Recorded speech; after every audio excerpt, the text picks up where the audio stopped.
Well, ladies and gentlemen, we finally did it. We made it to 100. Yay! Small golf clap over there. So it's 100 shows in, and Leroy botched the start of the show. That's the only way to start the first ever 100th show. Because here's the deal: the first ever show still has never been heard by anyone because it never got recorded. That's actually true. Yeah, that is true. Yeah. And that was, so you know what? The only way. That was the first time doing something. Exactly. So the only way to start off the 100th show is the same way we started out the first show, having no idea what we're doing. But yes, we made it to 100 today. We're going to not only keep you up to date on wrestling, but we're going to recap some of our favorite moments of the show. I thought about doing 100 moments, but I didn't think about it because Leroy didn't even tell me it was the 100th one until like our 95th. I'm like, we can't get 100 moments of this show in a month. It's just not happening. I've been telling you that it was our 100th show coming up for a long time. We do, however. You just didn't pay attention. Yeah, he did think it was going to be sometime either before or a little after Mania. He did. That is so, true, yeah. But no, but Jesse's listening. You're currently working on something here for our 100th show. We're going to start our 100th, or on our 100th show, we're going to have the man who essentially started this whole crazy dream of ours. You're working on getting him on the phone. Darin Corbin will be on the show today to discuss another year of a return for him. Obviously, It's been a very busy time for him, and his consultant as well, who's had a very rough year. He's had an adventure for sure. You know, if you haven't been following up on Snapchat, I feel bad for you as a wrestling fan because. Also, I think he pays that guy too much to have that much of an adventure. What? But we'll have to discuss that. We'll have to discuss that with Darin. But just to kind of get these out of the way, for those of you that don't know, Leroy and I started work together, and we randomly. I think it was between other coworkers. Randomly, we were told that the other one was into wrestling. Something like that. Because we were on opposite shifts talking about wrestling, and then we finally got on the same shift. I think it was a Saturday, actually. And I think so. And then it was mentioned, and then Leroy very shortly after invited me to No Love Lost 2. Yep, number 2. Yep, and we became Darin's least favorite people in the audience. To be fair, he hadn't met me yet, and he looked at Leroy, so everything was kind of obvious. There we go. But anyway, but yeah, no, and then literally I remember saying, I really wanted to get you in on this lounge thing. I think, Jesse, you might have already been in at the time. You were just not as active. I just wasn't as active, yeah. And then I mentioned it, you got in, and then you and I were talking wrestling opinions at work, which our coworkers hated. God, it drove them nuts. Yeah, no, it absolutely still drives them nuts. Yeah, exactly. But then we're both at different stores, so hey, it is what it is. But anyway, no. So, I've told the story 1,000 times, but like I literally mentioned to you. Okay, we have all these opinions. I tried to do a podcast with Stewie, who's now got the Battle Draft podcast. Right. And, timing just didn't work for us. We had a bunch of different ideas. Right. And then all of a sudden,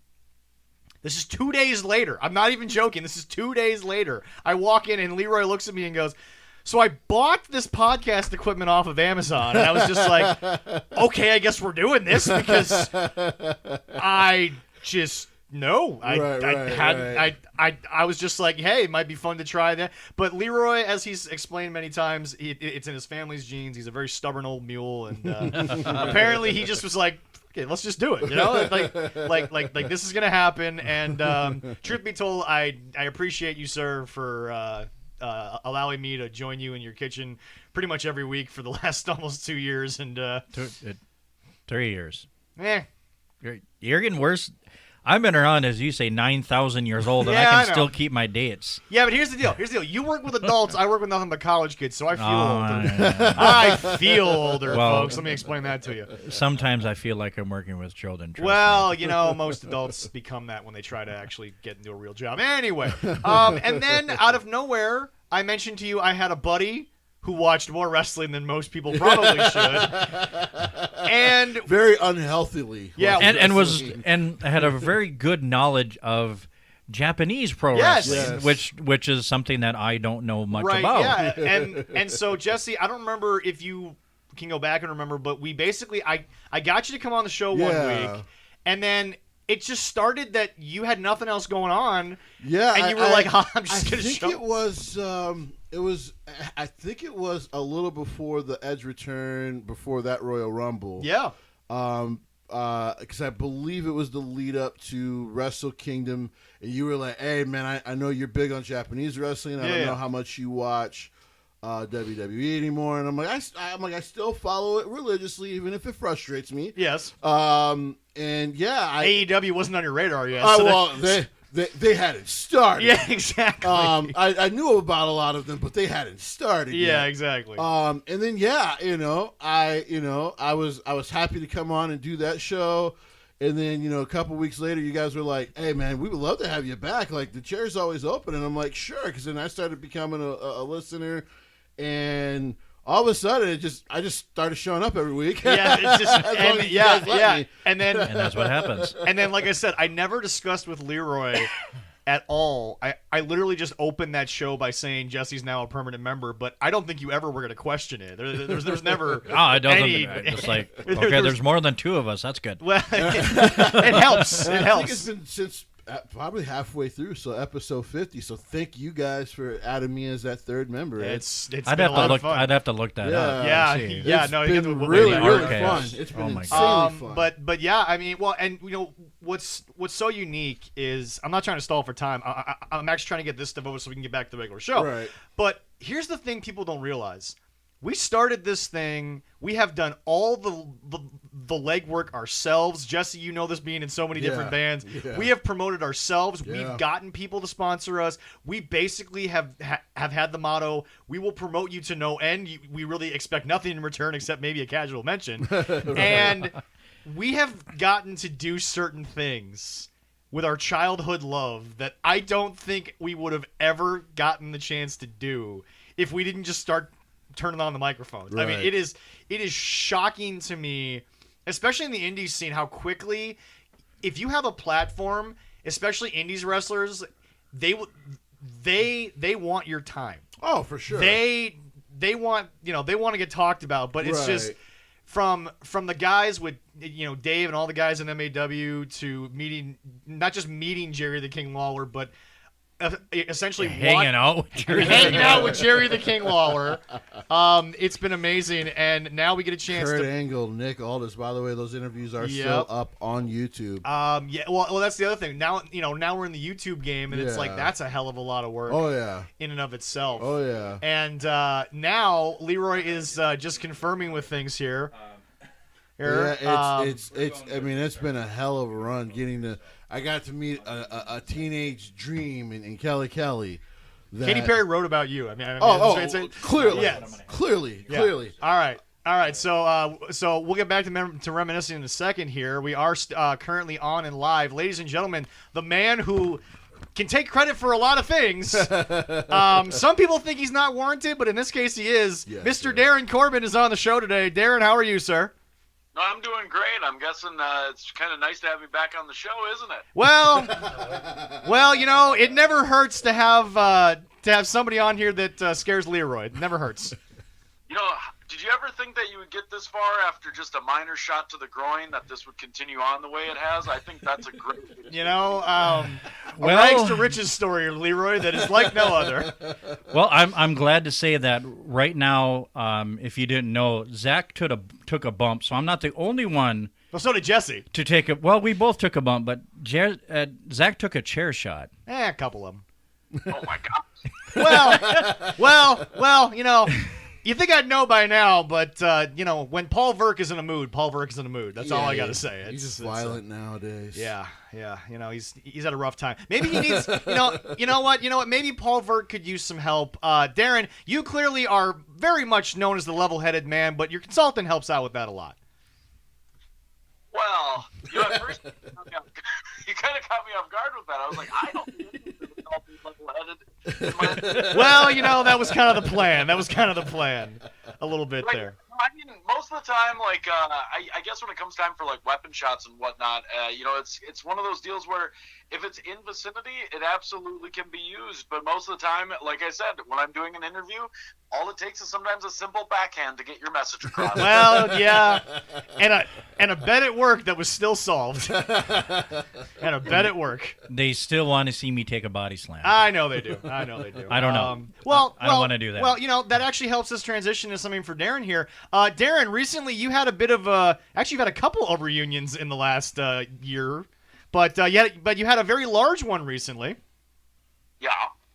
And I believe that's a man that could certainly help Leroy with that at work. How did that reunion go, by the way? And for the viewers at home, who did you reunite with most recently? Well, actually, I just want to make sure that we're not confusing it, because it's actually coming up this Friday, which I'm super excited about, is my reunion with Heavy Metal Lore. There we go. Okay. So that's the one that I'm really excited to. I mean, there's been so much. It's like you said, though, it's really hard to keep track with everything, because the biggest thing is so much got thrown into disarray, and getting back into a normal routine has been kind of tough. But every now and then, it just seems like it feels as though when you look back at it and go, wow, it has been 2 years since this, or it has been, like a year or whatever, and now you're finally getting back to semi-normal, I guess, is the biggest thing. That's probably the best. That's probably the best way. Yeah, it's probably the best way to put it. Yeah. So, I think so. Yeah. So, like you said, was this probably the most consistent year period you've had since obviously the pandemic, or I mean, is this not even consistent for you yet? Well, I think it's getting there. I would say it's like 80% there. Okay. The biggest thing that really threw me off a lot is I guess I've mentioned it before, where I think the biggest issue that I've had with the whole thing is, if you were to tell me ahead of time, I mean, there's no way to do it, but if you were able to tell me ahead of time that, hey, just so you know, with everything going on, you're going to be off for a year, and like knowing that I have to take that time off or whatever and plan around it would have been a lot different than just having things be like, well, is it, or are we, or what's going on, and having some of it. So one of the hardest things that came up was January really threw me off big time, and the main reason is coming out of last year, I felt like things were picking up for the fall. I thought things were going great, and then all of a sudden it was like those were postponed again. Either canceled or postponed. Yep. And then me, I did only one event in January, and shortly after that, I ended up catching COVID. So then my normal life routine was thrown off, and I just felt like everything in January was just so crazy. But I had plans that got canceled. I had shows that got canceled. Yep. I was supposed to go to Arizona just for a vacation. That gets canceled. It's just all little stuff like that. And I just want to kind of get this out of the way so we can get back to Darin's amazing run so far that he's been having. Big ups to First Wrestling, by the way. I think they don't get enough credit for how serious they've taken the whole pandemic situation and how safe they've really been able to keep things happening. I know there were a bunch of news stories coming out about places being these huge super spreaders, and First Wrestling has not really had any major bad press from anybody that I've seen. So big credit to all the people down there for being able to keep those shows safe and keep it so that the shows can go on, basically. So I mean, huge ups down there. That's been a huge. And the biggest thing was a lot of us were bummed about not being able to do the shows in January, but it was for the best ultimately. Right. And even as you talked about super spreader stuff. It's hard. I feel even now it's so hard to avoid. You just don't know what's going on, and you can try and do your best. And it seems like every now and then, you either go to an event or a concert or something, and boom, somebody, a couple people pop positive, or you go to an event where you're like, this has to be something where everyone would catch it, and then sure enough, nothing. I still to this day, I'm pretty convinced that I don't know where I really picked up my case of COVID. Yeah. But ultimately, I feel like I've been in situations where I'm like, I've been around people who've been in close contact, immediately went and tested, and I was negative, and I felt great. So, I can't quite figure it out. And then also, too, for me, I went down to Dallas just to kind of hang out around. I didn't do too much for WrestleMania week or anything like that. But I was always under the impression that with so many events and so many people down there that there would have been more. And gratefully, nothing really came out of that either. That was amazing that there weren't really too many cases down there. From everything I it wasn't been just great. WrestleMania weekend. It was also WrestleCon. Yeah. It was. I believe MLW threw a show. Which is smart. For those promotions and for wrestlers to get on WrestleMania weekend. Now, you, sir, I just got to get to this. Now, I unfortunately missed the event last night. I was in the area, but I was getting ready for some musical stuff. You had a championship match last night. Now, and before the championship match, somehow, some way, and I didn't think you deserved the hate for what you said, but you pissed off an entire town. This is why you are the Merc with the mouth. Basically, yeah. Now, for our viewers, our listeners, Stan Lee could have written a comic book, yeah. Right, and just had Darin Corbin be the star. He would be the guy. Yeah, exactly. He'd be the guy. Yeah. Chris would have had to play him, not Captain America. Exactly. If they made that movie. Exactly. Yes. Which would actually probably been more entertaining. It would have been, yes. So, what happened in the match last night? Well, so the deal is I'm from Detroit Lakes. Correct. Yeah. And that's actually where I'm at right now. Oh, I'm okay. actually Detroit Lakes here. And Thief River and Detroit Lakes, for as long as I've known, have always had like at least some kind of rivalry throughout our entire high school sports. And everything. Right. The crowd at Destination Pro was, I mean, they were a rowdy bunch. At one point in the night, I did commentary, and I had to yell to the person sitting next to me to be able to hear. That's how loud they were. Woo, that's awesome. I think it was only a couple weeks before that Josh Price had actually won the Frontline Pro Championship, which is a company out of Wisconsin. Yeah. And decided to sweeten the deal because as of being a young company, they didn't really have too much as far as their own championship. So he decided to put the belt on the line, got the approval from Frontline Pro. And the biggest thing is if I'm going to go into a match and I get to not only make just the opponent mad or his family mad, but an entire city mad, yes, that is a whole, I mean, that's a goal. Right? Yes.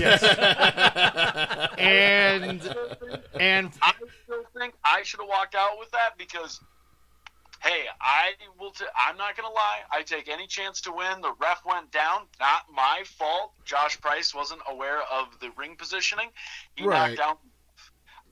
Right. No, and by the way, you're absolutely right. That was not Darin's fault. Never. I have seen multiple cell phone angles. I am still... So I got the chance because a friend of mine saw your match last night, and he showed me the footage. Yes. And Darin, I think on this day, I always stick up for you, but on this day, I think we need to start a petition to make sure that at least some point in the near future, you get the proper rematch you deserve. How do you feel about that? Well, 100%, because I truly felt like the ref's hand had hit the mat at 3. Right. He kicked out, and that's what I feel. And I will be the first to admit that I don't feel I am done with Josh Price at all up in Thief River. And he just announced a new championship, and if it's not Price that I'll go after, if I can piss off an entire town by winning that championship, going into hostile territory, and win that championship, I will. So I have a goal still, and I'm not done yet. That sounds. Yes. See, you see, he's always got a plan. Hey, nope. Well, and again, when you're represented by somebody whose mind works as fast as his consultant's does, there's always a plan. Whether that plan makes sense is a whole nother ballgame. Your consultant has had a year. He really has. How's the consultant doing, Darin? I think he's doing okay. He told me right now that he's been kind of busy getting some things all in order, and he's been trying to plan some big returns and new state. Because the goal is to get out there more and get new states and all that stuff. And right. He's trying to do, and every time I feel like sometimes he just goes for he's so immersed. Yeah. And what he thinks is going to get over, what his kids think, he's into. So he tries all these different things. Correct. And every now and then, one of them sticks. I got to give him the credit there. One of them definitely does stick. But he says he's got these big plans for summer, and he says he's got some stuff that he's hoping to make this year better than last year, which I always tell him, I was like, normally if we consistently wrestle all year round, that's going to make things better in general. Correct. But he's like, we'll make this the best year. His goal is to always make it the best year, and I think COVID kind of knocked it back a little bit for him too, because there wasn't really much that he could do for me getting out there. But we still found ways to make it work. Mm-hmm. That's good. Yep. That's good. Yep. I think that proper representation, especially in the wrestling business, is great. Right. I mean, let's be honest. clearly, when you look at the client, he's had a better batting average than Russo. Not that that's hard to do. And he really does go all in for Darin. You know what? You can never say. And by the way, folks, Snapchat has been fantastic. It's always great to look in on these meetings. A new episode is Dress Up. I just watched it, and the guitar work in his hair was very interesting today. Well, yeah. I 4 hours to get it all set up. Oh, okay. All right. Well, and that's the kind of consultant you need. A guy who's also willing to get kidnapped for you. Well, yeah. I mean, they didn't want him for very long. Well, I like the consultant a lot, but I would think more than a couple hours is probably too much. When the closed captioning goes up for the episode, just put murmur there. That's about what needs to go there. So, Darin, obviously, we are sort of not counting down, but talking about some of our best moments for here on the show. Would you like to put into perspective the 3 best moments for you since you've been able to make this return? I know it's a lot, but I feel like, like you said, it's been a lot of picking and choosing. Right. Mm-hmm. So. Well, I think the big one, first of all, was absolutely my return itself. Yes. One of the big. Because it had just seemed so long since and again, it was just one of those deals where you couldn't have told me in the beginning of 2020 that it was like, just so you know, there's going to be a stage here where you're going to be off wrestling for over a year. Like your next match isn't going to come until over a year. And that was crazy to me. So there was that. My second biggest one was probably what I think a lot of people kind of took notice on was a match that I had with Effie where, as you know, I went to the hospital afterwards because of a massive wound on my head that was from a cookie sheet. Ah, yes. And now I have a scar to always remember that by. But it's probably the bloodiest match I've ever had. That's saying something for you. Yeah, and I learned at the hospital, I think the biggest thing that I learned was I guess I have very thin skin up on my forehead and a lot of capillaries. So when they were stitching me back together, he was like, "Yeah, it looks like you severed quite a bit up there." And then he was nice enough to go at the very end. He was like, "Just so you know, I put an extra stitch in there because I got pretty close to your skull." Oh, goddamn. Thanks for telling me that after you had done all the work. Right. I love when they fit that in after they're done. I never want to hear that beforehand. Yeah, and so that was those two, and then I would probably say it's actually fairly recent, but just because it got me feeling a little bit more normal again is I went out to Las Vegas to participate in the Level Up convention, and the last time I did that was 2019. Okay. And the event has definitely grown a lot. But it was really nice to have that feeling of traveling for a wrestling show, getting out of the state. And I used to, fly quite often to try and go, and I like to get new states and so on and so forth. Yeah. It was great to see people I hadn't seen since my Paragon days. Oh, okay. It was great to spend time. Vegas is one of my favorite spots to go in general. Yeah. So it was great to be able to kind of do that and be out there again.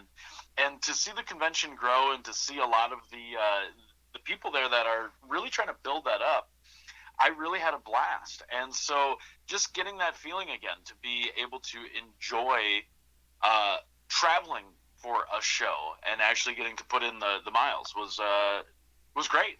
So those are probably my 3 favorite things I've done since returning.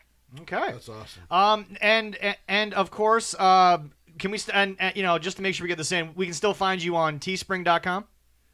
You are correct. Okay. Yes, I actually just put up a new design on there not too long ago.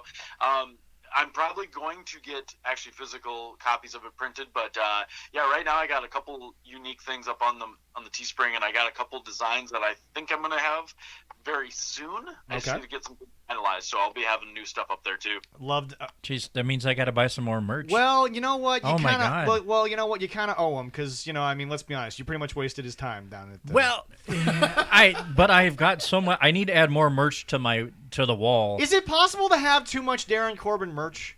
No. I feel it's not even a thing that we should even think about. You know what? We agree. Everyone agrees with it. Yeah. I have 2 coffee cups to drink some of my favorite favorite beverages, coffee in it. I mean, why not? Yeah, I need more. Yep. My kids love the merchandise too. Hey, Darin Corbin is nothing if not a child-friendly product. There we go. There's never So been anything wrong. now, Darin, I need to add some more merch of yours to my wall, even though it's getting kind of crowded. Mm-hmm. I'm just kind of figuring out what I'm going to get. Well, I have made it a little bit available. I don't know how much space you have. You said you have a crowded wall, but I do have a couple really nice 11 by 17s, and then I also have some wall drapery there that I can do. Oh. Are also. I But if never you thought about pillows for your couch, I got a couple pillows up there too. Oh. You know what? I'm going You to know what? spend more money. Clearly, not only is he a man of the people, but he's a man of your home decor. That's right. There we go. He's an interior He's an designer. He's an interior designer, I mean- a wrestler, a runner. I mean, what can this man not do? And the WWE has also taken notice and allowed us to know about his wonderful medical degree that he got online. That's right. That is correct. That is Yeah, correct. it's true. It's very important. I worked very hard for it, but it obviously paid off. Yes. That's right. Well, it's except almost having the skull having to be put together. Well, but that's not really an issue with him. That's an issue with possibly genetics. That's a possibility, yes. I could have done the work myself, but it was kind of hard to operate while not being able to see it. I Yeah, agree. no, I totally. agree. I agree. You know, but wherever you were, we should really double check on the sponge nursing Oh, for sure. in there. I mean, For sure. clearly that's something that needs to be fixed in the OR. But I mean, neither here nor there. All right. Also, before we get going, I wanted to ask because, of course, you brought up that you're getting back together with Heavy Metal Lore. You're facing Northern Force at HGW. Mm-hmm. How are you looking forward to the match? How are you guys getting prepared? I mean, I know you guys are going to win. I'm not too worried about that. I mean, that's not really the conversation. Leroy's the only one that's been questioning it. I think Leroy's probably a little bitter still. I think that's all it is. Yeah. Just a little bit. Well, just as long as I don't get another nut shot, because my girlfriend that I have she probably wouldn't be happy with that. Well, that's fair. That's fair. Yeah, she probably wouldn't be a big Corbin fan after that. That's Probably not. not. And I think somebody needs to look into all the Corbin merchandise you have. Not that you shouldn't buy it. No one's saying that. But there might be some Stockholm syndrome thing going on here. That might be diagnosable. No. But we'll talk about that later. Anyway, Darin. So the upcoming tag match. How is that preparation going? Well, the thing about Laura and I is one thing that's really nice is, we just we're brawlers, we're fighters, and that's the big thing. One thing that has been really, I got to give it a lot of credit in the past year. I've had a lot of first-time ever matchups. You have. Especially with opponents I've never been in the ring with, or people that I've had, like a singles match or a tag match, never had. But Northern Force is a complete, never have had a match with them. So then the thing is with Lore, it will be interesting to see how we gel after being out for so long. Right. But we do a couple matches where I can expect that we will be teaming. So I think this will be a good start to kick it off. And we've been in close contact talking about a little bit of our strategy, which I'll divulge here. It's pretty much we're just going to beat them down and we're just going to take them out. That's our main thing. If it ain't broke, don't fix it. That's true. How can you get rid of the old strategies? The tag belts this year. That's what we want. Ooh, Okay. I like All the right. sound of that. All right. I like the sound of that. So we've obviously thrown Snapchat in there. We've got Teespring in there.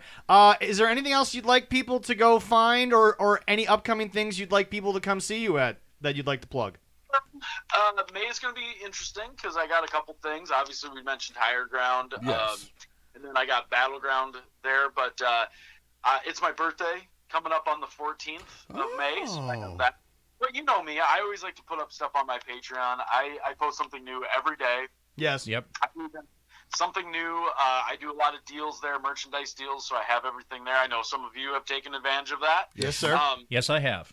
I did just start, I always feel weird about it, but I did start a TikTok just to kind of have everything go out there, but I still believe that it's a cesspool of social media, but I'm on there. Whilst I agree with the man, I cannot deny the fact that as a amazing businessman, you have to make sure you take advantage of all things. But That's true. But I certainly do agree it is a cesspool. And I mean, it might be a cesspool, but now it's a bit better with Darin Corbin. Now that you're gracing TikTok with your presence, This is true. I think you're just going to make it better. Thank you. I appreciate that. Yeah, no problem. And you know what? Because of that, Elon Musk might have to buy something else on social media because the value goes up. Preventing the billionaires from taking over. So Thank you. Yes. Yeah, we cannot have that one either. Definitely not. All right, what is that actual link, by the way? Or is it just TikTok at Darin Corbin?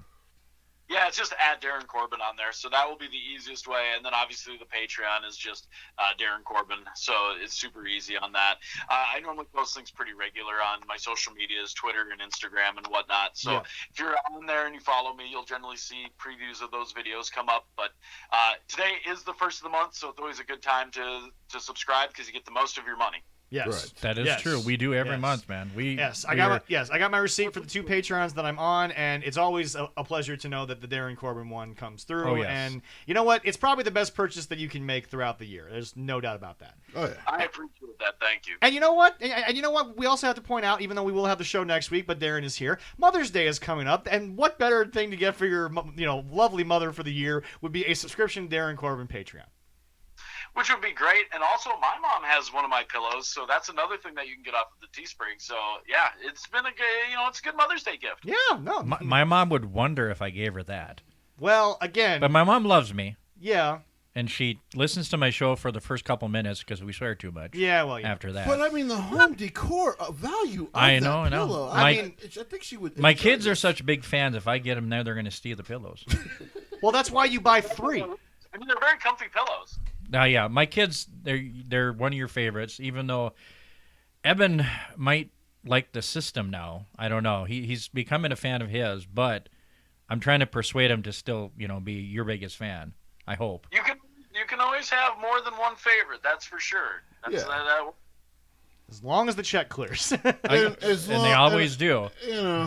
I guess it's for kids it's easy to like the system because he has that stupid violin. That thing's so dumb. Okay, my kids still get a kick out of when I got Darin hit me in the nuts. They still enjoy that. So do we, but that's do we. It's a great video. I mean, I have shared it quite a bit. I've watched it quite a bit. All right. Well, Darin, we certainly do appreciate it. This little project certainly has your fingerprints all over it. We appreciate all of your very, very valuable time, and not that you need it, but we wish you luck in your return tag team match later this week.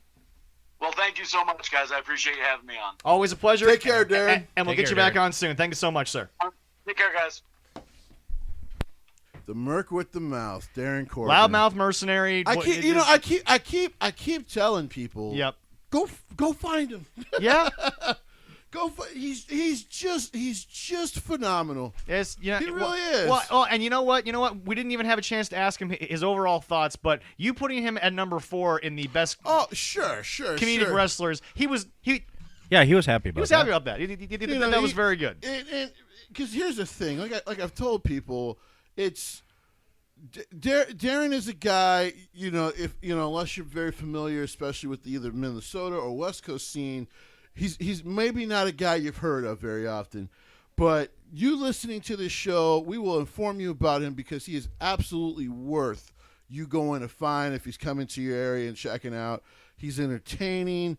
He's great with kids. I mean, he's wonderful with kids. He's absolutely fantastic. He loves children. Yes. Now, if you are a man in your 40s, you will get hit in the nuts. Well, but you probably deserve it. But not all the time. For those of you who have not seen the video, why you haven't seen it, I can't help you anymore on that. But please go to the YouTube and watch the video. But I mean, the fact of the matter is that Leroy, you did ask him a question that I felt was a little out of bounds. I mean, let's just say that your question didn't age that well. I mean, there's certainly something yeah, I should have. I feel like your journalism has come a long way from this. Yes, it has. I'm not going to deny that it hasn't come a very long way, but you certainly, sir, could have done a much better job. All right. Well, it was kind of a nice, constructive, painful criticism. Yeah. That I've learned. And next time, I'm going to make sure that I have proper equipment so I don't get hit in the nuts. And there's nothing wrong with that. I hope. History not repeating itself is called progress. You get it. Speaking of history, Jesse, your boy Minoru. Yes. has a match coming up that's been Yes. made official. Would you Yes. like to talk about this? So Minoru Suzuki He was confronted by someone. was confronted by Big Brody King. Yes. And they will be facing off, I think it's the AEW event. Forbidden Door. Is this May 21st?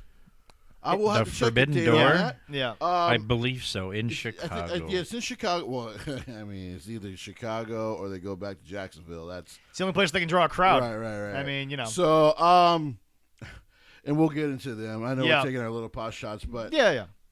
what's interesting about this is Brody King has kind of mostly ran through Suzuki-gun.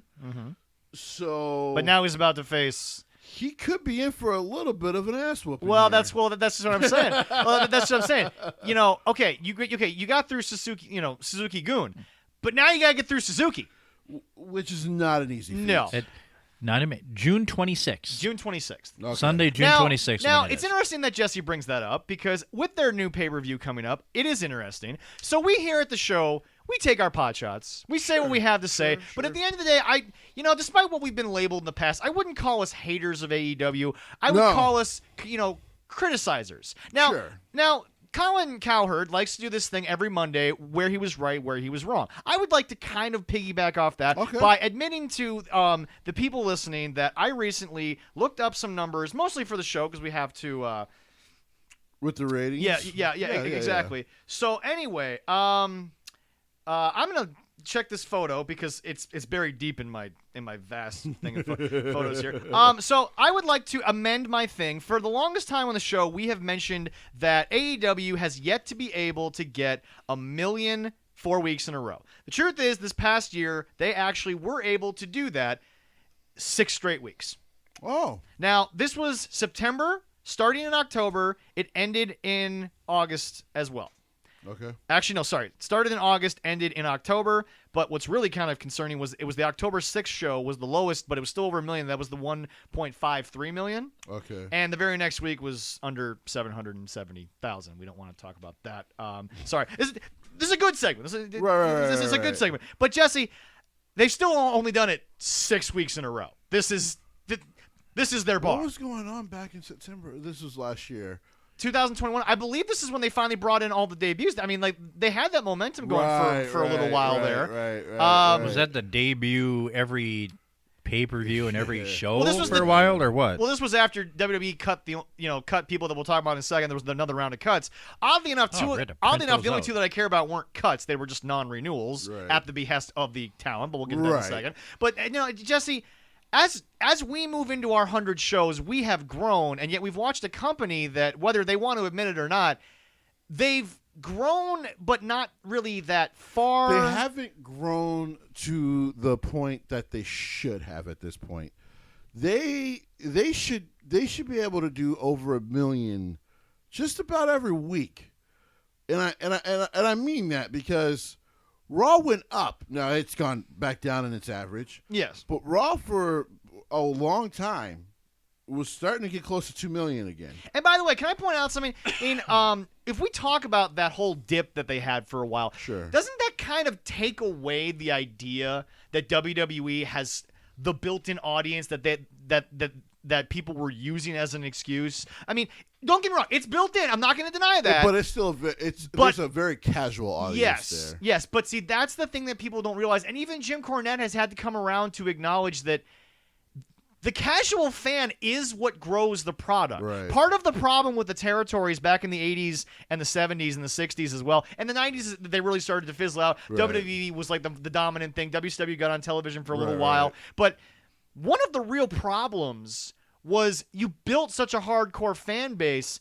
The problem is, as soon as you piss them off, they ain't coming back to be casual fans. Usually no.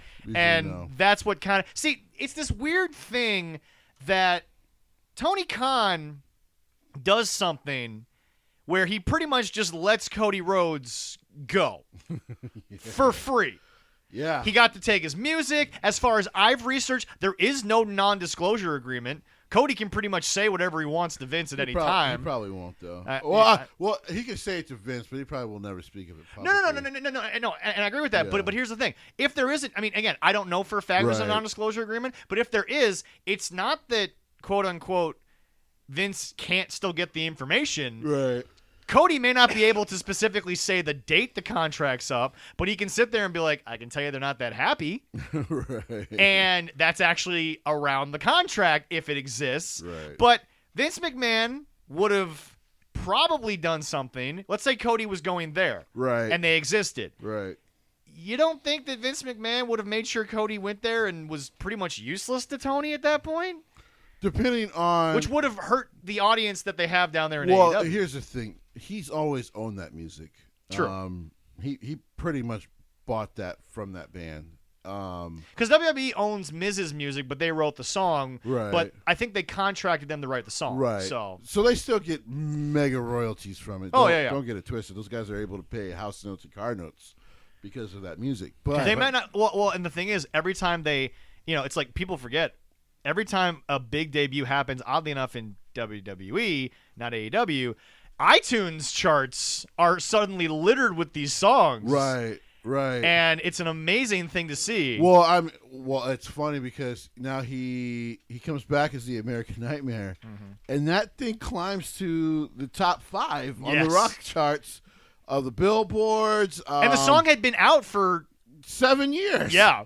So yeah, it's I'm like, well, it is the largest wrestling company in the world now. A casual audience can go listen to it. Yeah. And here's the thing: people don't the purists. Yes. So some of AEW, because they're purists. Yes. They seem to never understand the fact that a casual audience matters. Well, but see, here's the deal. Let's look at Tony's business ventures Sure. in his family circle. Sure. Because this is obviously a family business. Sure. The Jaguars. Mostly his dad, but yes. And by the way, if I may say, congratulations to your Jets. A wonderful draft. Congratulations to your Vikings. Better than people thought the Vikings, by the way. I'm very happy about what they did. I got to They've had find a you good that Rich offseason. Eisen video. I gotta find it because I have not seen it he yet. shed a tear in Vegas over the Jets. Shit, I Over the probably will. pain and suffering they've felt I was about to say, since Namath. I've been a fan since I was 8 years old, and It's been a long. it's not been a lot of high points. Let's just say No. that. Oddly enough, the best quarterback you've had since Broadway Joe was Mark Sanchez. I mean, he's still the best quarterback. He was the as most we speak. successful. Yeah. Yeah, exactly. But anyway, so going back to the casualness, Raw's ratings have sort of plateaued, but it's Sure. a higher plateau than they were Yeah. before we even started doing it's this. usually about 1.7, 1.8. Well, but see, Jesse, the highest rated show in AEW still sits at I believe, a 1.4. Yeah. A high 4, maybe a 5, Yeah. but no more than a 5. Right. So not only, Jesse, have they not gone over 6 weeks to sort of circle back. Right. Again, folks, I admit that I was wrong about that, but we still have to discuss the problem that out of 52 weeks, you got 6. Right. What is this, a SpongeBob driver's test? You got 6. I mean, and then by the way, Jesse, to not only dip below 1 million, but to lose damn near 300,000 people in only 6 weeks. But Jesse, this is my point. I mean, Jesse, would you like the actual numbers in the order that they basically Sure, happened? you can toss them my way. Okay, so what we're gonna do? Okay, so what we're gonna do here is we're gonna go all the way to the first one, which I believe here we go. Okay, so anyway, August 18th they did 975. Okay. The very next week, August 25th, they did 1.1 million. Okay. September 1st was 1.047. Okay. Then they jumped up to that 1.3 million. Then they were down to 1.17. Then they went up to the 1.2. Okay. That was September 22nd. We're now on. September 29th was a 1.1, and then August 6th was the last one, which was 1,053,000, and then the very next week was about 767,000. I really don't necessarily know, Jesse, what else I can say to these what people. was the consistent thing that was pulling people in, though? Leroy, could you look up those here? Leroy, I'm gonna pass you the dates. Jesse and I are gonna divulge something here, I'm but good. I'm gonna give you the dates here. It's towards the bottom of the picture there. You can look that up. But Jesse, with this new Forbidden pay-per-view, Sure. the Forbidden Door, is this not again a pay-per-view for their audience? Well, clearly. I don't think this is going to help anyone because Jesse, it's going to be dream matches, Yeah. which sadly you get on every I Dynamite. was about to say they kind of just do it every week. So Jesse, now my question to you is, as a They stopped becoming dreams because you could get them. well, see, that's the biggest problem. If you were going to have Cole and Ishii, for God's sakes, just save it for the pay-per-view. Right. It's 6 weeks. Right. Well, maybe 8 or 9 at that point, but you can't build something for 8 weeks. Here's the deal. Only put them on Rampage. It's only an hour show. You can only give them 10 minutes. Right. You wouldn't oversaturate everything. Right. Now, Cole and Ishii did a good job. I'm not going to take it away from the I match. gave him 15 minutes, I think. Yeah, but 15 minutes for Ishii on American television. I mean, come on, Jesse. It's just, what are we doing? By the way, I don't think he's won but one match anytime he's appeared on on AEW television. Well, that's the other so- thing is that Tony's done such an odd job of bringing these people in. I mean, it's interesting, Jesse. I actually looked this up the other day. All the people that have, quote unquote, been defecting to AEW. If we're being honest, 99% of them are in the exact same spot they were in when they left. Or maybe a little worse. Oh, forgive me. That's wonderful. That's so wonderful that happened. We get done talking to Darin Corbin. I go to open my phone and then Snapped comes up. Yeah, that's perfect. But here's the thing. Yeah, because I would like to know what the hell was going on AEW television that it stayed consistent like that for a minute. Because wasn't Kenny out at that point? Yeah, I would think Hangman was champion at that point. Now, I really hate to say this, not to cut you off from the point you were going to make. Sure. If we talk about our man Omega, who obviously, again, is, dealing with some recovery time, I hate to say it, Jesse, where does he fit when he comes back? Now, okay, the first couple of nights, that audience is going to love the fact that Omega's there. I'm not going to deny this. But then once you get Callis back in there, because we all know he's coming back. I don't know if it's a smart idea to bring him back as a heel, though. I really don't. But is it even smart to bring him back in general? Because my legitimate question is, Jesse, even though it's still a very schizophrenic build, yes, even though the show is not formatted well, they've kind of finited what they're going to show you every week. It took them 3.5 years, but you pretty much know what you're going to get. Right. You just don't know what order you're going to get it. Because in Right. my opinion, if something's the main event one week, why is it all of a sudden in the middle of the show the next week? They really don't understand what a main event is, in my opinion. Well, But back to my point about Tony is it's totally booked for that fan base, which is that everybody should be a main eventer. But that's my whole point now, circling back to my point about Right. Tony going, sorry not to finish the point, folks, but Tony's dealing with built-in fan bases throughout it. Like the Jaguars, question it or not, it's a built-in fan base because that's your local sports team. Right. Fulham, they might not like Tony right now, but it's a built-in fan base, and soccer fans are loyal to no end. They're very loyal. But it just, and by the way, Tony, could you have looked any more disinterested in your first overall pick? Here's the why thing. were you on camera? Why was he there? That's my question. Because all he was doing was probably booking the Forbidden Door pay-per-view. I'm like, when I saw that footage, I'm like, why was he there? Shad's there. Doug Marone's there. Last I checked, when Yannick Ngakoue left Jacksonville to come to Minnesota and he took a shot at Tony, Yeah. Tony was like involved in marketing or something. He was Yeah. like he had nothing to do with the football side. Like I said, that's his dad. His dad takes care of the football stuff. Right. there. Now, you and I sort of disagree with Shad's choice for first pick. I'm not going to go into that, but I think you and I both agree Aiden was a better pick than the guy that got absolutely. there. But anyway, but it's just Tony has never had to build a fan base. That's the problem. Well, and then Because now- Jesse, yeah, the Ring of Honor fans have not taken to this yet. That's the thing no one's talking about right the Ring now. of Honor fans hate a lot of the booking. By the way, from the GCW show, the Briscoes have put out a statement apologizing for missing it. But obviously, when you have the wife having an issue with the pregnancy, that's something that should be. Yeah. Yeah, it's a pretty big see, I'm deal looking there, so. looking up these shows, And the Briscoes have enough clout that no one's going to get too mad. No one's going to be mad about that. No. All right. So go ahead. looking up these shows, it probably was right around the time that Daniel Bryan Danielson. Bryan Danielson, and Adam Cole. And Cole It was a Gottfried. lot of because all of the shows Mm-hmm. that had that rating, I mean, match-wise, wasn't bad matches, but nothing. Well, but here's the but thing nothing we've always spectacular. said, Jesse. The matches aren't awful per se, although Most they've of had- the time they're most not, of but- most of the time. yeah. But Jesse, this is the thing that surprisingly we haven't talked about yet. Right. It's not so much the dream matches. It's not even so much the layout. Yeah. It's what's around them. Well, you that's can damn sure. you can hate, Dunn's 30,000 camera angles, but Jesse, there's a fine line between too many camera cuts and staying on the hard camera too much. Yeah, they're a hard camera company. They are a hard camera Yeah. company, which is weird because don't they have most of the old Ring of Honor guys there for production? Here's the thing: when I watch a local promotion or even a regional promotion, By the way, MAW, MAW Warriors, another fantastic week. MAW, DPW, hell, MLW to me is still a regional company. It's just they're more well known. But Somebody watched that. They probably saw you because they did feature the TV match between Funny Bone. Funny Bone and Joey, where you handed him a crutch. To be fair, that man looks at you, Funny Bone. You hand him whatever the fuck he wants to. Well, that is true. You do not question what that man says to That you. is true.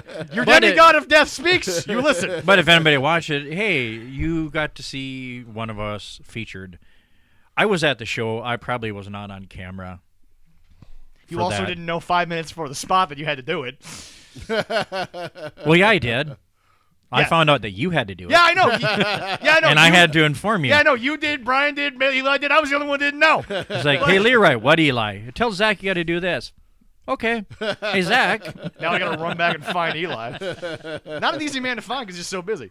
that guy moves like a ninja. He's in Gorilla during the matches, I but he's know. not there during Yeah, I during know. the It's in-between crazy. time. But- But no, Jesse, this company Yeah. is losing not because of talent. Because Jesse, when you have 170 plus people, there's talent. I can't deny that. But Every time, it's just. Snapchat just keeps pulling up on your phone. Every time you open an app, all I'm there's- trying to do is go get my sources, and Darin Corbin is just there, and it's beautiful. it's but never a bad thing, but it's like we have to do a show Right, here. right, But, go ahead. But anyway, no. Thank God it's not copyrighted, so I we don't know, have to worry about it. I'd be screwed. But I mean, Jesse, the lighting is bad. It's not dark like you would like it. It's not overly light like NXT 2.0. It's a weird middle ground that doesn't make a lot of sense. I will say, your I'm eyes. actually happy it's not some of the NXT 2.0 lighting. Sometimes it's That's some bright nauseating. shit. No, and I It's agree. fucking nauseating. Oh, yeah. No, and I agree with that. But I mean, Jesse, your eyes. Here's the problem. Mm-hmm. It's too dark, and they're using dark ropes and dark ring aprons. Right. The ring is not popping. The wrestlers are not. What's incredible to me when it comes to AEW, because they really want to be New Japan America, they really do, is Well, if then you're going to shouldn't Gato be in charge? well, everything would be better if it was Gato in charge. To be Okay, everything except anything concerning Bullet Club at this moment. You got a lot to say about that too. That was a long night you had there too. Well, you've got your face. We'll get to it. But But to stay on topic, they're getting Torture Club is starting to get go away heat with me is all I'll say. well, yeah, but Jesse, if Tony Khan was running New Japan, Torture Club would be on every week. Torture Club would probably be in the main event every week. He would Dark Order the Torture Club. It would be Most likely, ridiculous. yeah. Yes. But if you're gonna steal from New Japan, which is basically what they do, Yeah. um, Which is weird because the Bucks, wanted their proper send off, yet they did just. we talk about that last week? Mm-hmm. Okay, good. We did. You Because I was explained it. I was about to go off on a tangent. Oh, Okay. I know. You didn't want to So- talk about much else after that thing came up last week, so yeah, it was something. It was Those something. guys are idiots. If you're gonna yes. if you're gonna steal the production, what New Japan does focus on the hard camera, but what they do is they kill the lights in whatever arena they are so much that the bright lights actually show a lot of the action very well. You know what's interesting is I don't know if it's a cultural thing or not, and I'll let you get back to your Yeah. point. But Osaka Hall feels like the Tokyo Dome Yeah. visually. Yeah. It's in their production. It's Yeah. the way, or like I've told people. When Now, you is watch Gato New Japan in charge of Strong- production? Is he an all-seer like Vince, or is Gato No, mostly just no. involved with booking?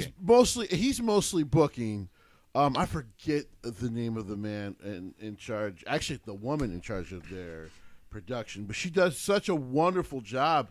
It's just it's the understanding of if you're going to do. Maybe she was the one that sports-based- should have gotten Ed Marinara off the stage at the Yeah, that was what at the was draft. Oh There, man, maybe. Hey, I loved it, and go Goats!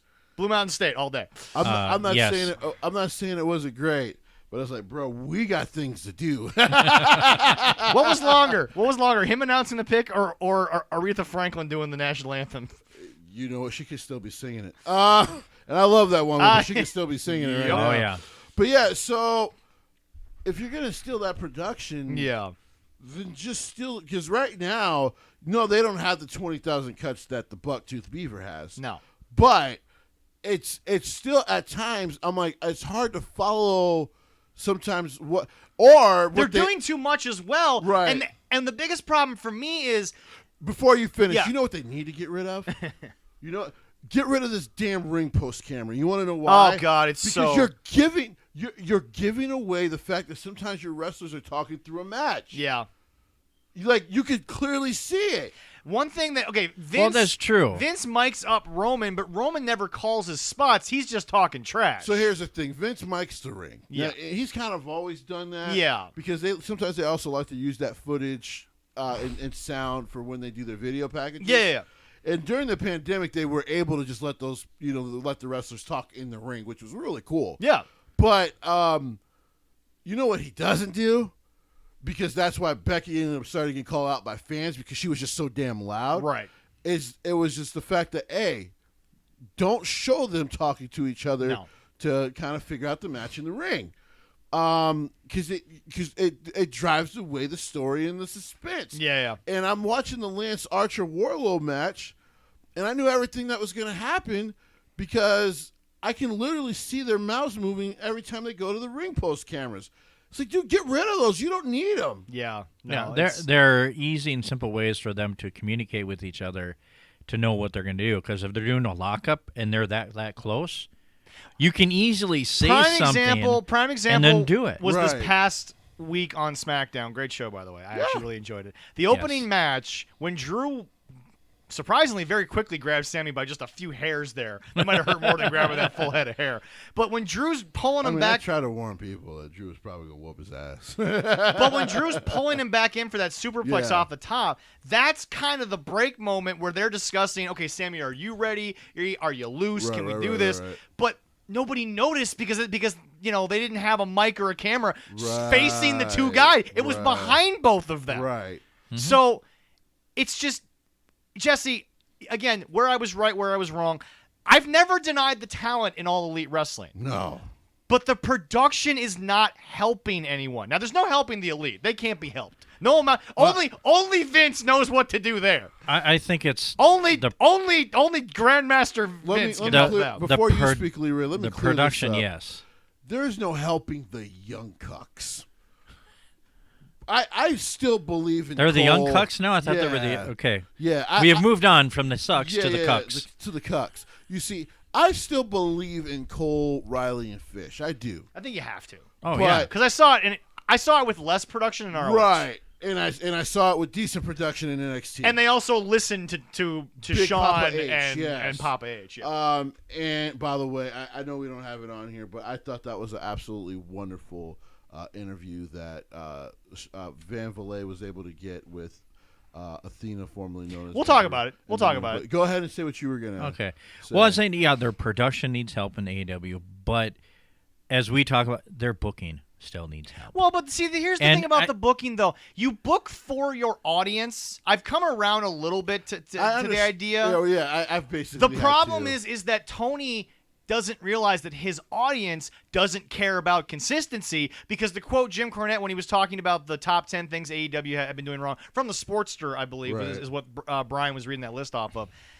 You drop something and then you come back to it in 4 months. That's not long. The phrase long-term storytelling makes no sense in All Elite Wrestling. Yeah. They don't get it. They don't understand. Now, Eddie versus Kurt, That was long-term storytelling Sure. in WWE for years because they went off and did things, but they were gone for so long that when they came back, you were like, oh, right, these two can put on a classic by just sniffing. Well, WWE constantly teased it, too, for a year, which they're very good at. It's True, yeah. Constantly teasing See, you it. know, Well, that's the one thing Vince always wants to make sure is If- Vince is always like, where's the little parts of our show that are going to tease later? Vince, maybe to his detriment, but also to his credit, is always thinking down the line. Go ahead, Leroy. As everybody say, oh, they want AEW different than WWE. Well, I'm sorry, Tony, and all these fans. What Vince does, you gotta do that because if they start doing that, who are they gonna hook? They're gonna hook me to watch more. Because if it's more consistent, the storylines aren't chaotic, and you throw in one week and then throw in a different other week. I hate that. Right. It's like watching an independent show every week. No. I want to, and that's why I still watch WWE, NXT, and everything because they have consistent. If they had that, every once in a while they have a Right. consistent, Right. but that's it. Well, and it just, We that annoys discussed- the hell out of me. Recently, the Lounge started talking because a lot of people were very rarely have watched Impact or TNA, especially the early years. The Right. idea that AJ Styles is the biggest name in arguably wrestling ever. Yeah. I mean, AJ could be in GOAT conversation. He's that. Oh, good. yeah. I'm not saying he is, but he could be. And to think that the company I that, think he is. which is fair, but to think that the company that everyone knows him for, okay, if you're saying, because somebody actually said this recently this week, if you're saying that TNA treated AJ better than what he's getting treated in WWE, You're No, not even insane. close. first of all, he was cut 4 times. Next week, Jesse, not only will we have the draft, Cal will be here. Yes, the draft is official next week. Yes. Jesse, I have to ask you next week, if you would, in the middle of your picks. But Sure. you have a lot of them, and I'm sure you already know where you're going with a lot of them because you have a Right. lot of first overall picks. Which is, sorry, Leroy, I don't know how that happened. Do I need to tease when I'm going to pick for my first No, overall no, pick? not yet, not yet. I don't need to? No, not yet. I think Is it that obvious? I think we know who you should go with. Yeah, exactly. Okay, but, yeah. Just don't be Jacksonville. but Jesse, yeah, exactly. But I ain't going to next- be Jacksonville. but I ain't going next to be the week, Jets. I ain't going Jesse- to be the Packers. I'm going to do it right. You son of a bitch. I'm sorry. Jesse, I'm next going to give you week, shit. it's finally time. You did better than the Packers. I'm totally going to whip your ass now for that You, Jets you, comment. hey, you did better than the Packers. Well, everyone they- can do better than the Packers. They to be picked fair. 2 defensive people right away. I'm like, what? You're Which were morons. actually good moves. Good We're- moves, but we I- are digesting. yeah. Go All ahead. right, all right. Oh, we're digesting all right. But I digress. But Jesse, next week, I hate to say it, it is time to talk about Okay. douchebag Dixie Carter. Oh, man. DDC, we got to talk about her because Oh. people seem to forget that everything that Jim has said over the last 10 or so years, everything that everyone else has said, it's pretty much all been confirmed. Yeah. And and when you talk about AJ Styles consistency in TNA, I turned on TNA, watched all the time, didn't see him for a while. He came back as the Lone Wolf, then they dropped Right, that. right. Then he had a storyline, which, by the way, again, even they dropped. Fuck. If there is footage of the ending of that storyline with that baby, please find it because it's probably buried somewhere deep. Oh, I No, I don't remember think the so. ending. We'll talk about it next week. Oh but my god. But yeah, no, I watched him when he was in there before Dixie, This and is he why- was there. This is why employment places implement to not have sex with your workers. yeah, Dixie Carter, that's all. Oh! we'll talk about that next week. We'll talk about that next week. It must have been good. Vince Russo, I still believe, is pro wrestling poison. Mm-hmm. Dixie Carter was one of the dumbest billionaires I've ever seen in my life. Well, no, remember, Sorry, her parents Daddy. are 2 of the dumbest billionaires I've ever seen in my life. Yeah, no, Daddy. Are they having a Daddy. con moment where they felt bad and said, "Go spend my money"? I don't know what that moment was because yeah, I don't know. because guess what? I really don't. At least Shad started from scratch. They bought a company that was already on its ass. Like, I mean, from a business perspective, not the best investment. Although Tony did make his own TNA purchase by buying ROH because, again, it was on its ass. You can't deny that it was on its ass when Tony bought it. But I will say this about the Khan family, though. yeah, The man Shad has been known to step in when Oh, he's yeah. starting to lose too much money. You don't become a billionaire for no No. reason. No, that's true. Well, I mean, but- Jesse, look what happened to the Clippers. Really quick, Steve Ballmer took control of that situation. Yeah, because when you start losing too much money, you're like, what is going on? People are getting fired. And for those people who are like, well, he has to listen to Kawhi. Billionaires don't listen to 100 millionaires. Ain't- It doesn't. No. It doesn't work. Let me like make that. it very clear. Jeannie Buss doesn't have to give a shit what LeBron feels. She listens to him because the man understands basketball. Yes. That's the only reason she gives him that much clout, because Yep. he understands basketball. Yep. But Jeannie doesn't have to listen to a word he says. let me make it clear before we talk about Dixie Carter next week. Okay. It is not about sexism. It's about when you are in a position of power that you don't deserve. Man, it literally was one of the worst takeovers I've ever seen of a company, because Jeff Jarrett had that place running in a very positive They were direction. actually on an upturn. Like NWA TNA, the combined company was people were like, oh, that's right, the NWA is still around. Yeah. And Jarrett's kind of created this hybrid with it, and people were really like, there was a time, especially when the fervor of hate for like Raw was happening, Yeah. that Jeff Jarrett was getting a lot of viewers on a Wednesday night. Was it Thursday? It was like Wednesday or Thursday. They were a Wednesday or on an Thursday show, obscure yeah. channel. Yep. Because Spike. people are like, let me go check out this other wrestling company because I've heard a lot of good things. And then, because it was hard for him to continue to finance it the way he was. She was just supposed to be a partner. Now don't get me wrong. I do agree that the whole Jeff with Karen Angle thing was a bit meh. Oof. Mostly because Jeff did kind of lie to Dixie about it. That's kind of been documented. Right. But at the same time, Vince McMahon, if he has Roman and Roman does something a little bit risque, that's still your top guy. You have to punish, but you have to figure out a way to keep the guy around. You don't just send the only major star you have home. People forget Vince got mad at The Rock for going off the script that they're kind of coming back from Hollywood the second time. When he went to go talk to those guys, it's a very famous clip you can go find on YouTube. The Yeah. guys dressed as Hogan and all that, because Hogan was in the midst of all that controversy. Yeah. Apparently Vince was a little irked by that. Yeah. But I'm like, you're gonna punish that guy? No, you're just gonna be like, hey, try not to bring up Hogan. He's a touchy subject. Yeah. But yeah, Yeah. I like I said, and we'll get into her. We'll get into that next week. But anyway, to circle back again, this has been a situation in which we have been covering it basically from day one. Yes, we have. And Leroy, the sad part about it is You know what's funny? we haven't had sorry, Jesse. Go ahead. I was gonna say they're starting to turn their own fans against them. That's the thing that I've been trying to get to, not stuttering, but that's what I wanted to build to was Yeah. there is go home heat for damn near every segment. It's so weird. Yeah. The only guy who doesn't have go home heat is Excalibur, who, by the way, should just go home. Unless it's Rampage. Because on Rampage, they leave him alone, and he can actually, I'm like, okay, I can see it. Him and Taz work. If I was brought in as a consultant to AEW, the first thing I would do is go, Tony can do interviews. JR, you can scout talent for me. Oh, I would tell JR, go home to Oklahoma and just send me a tape. Go A some tape. barbecue right. and send me shit. Send Because me. clearly you have no interest in this, No. and I don't blame you. No, it's no. And then I would tell Taz, like, you can still run your storylines as you're doing commentary. Well, he did it. Well, Jesse, he did it in Impact with And the he- Aces and Eights thing. And he also Yeah. does it on Rampage. So Exactly. It's like that team of Excalibur and Taz works so well. Would you consider adding? Paul is doing a better job. Yeah. Because he had to come into his own with that. Well, because Paul had never done it. Right. So could Mark Paul, Henry needs to not be on the Paul could Mark could do the interviews. Yes, He's exactly. very good at the main event He interviews. is. He is.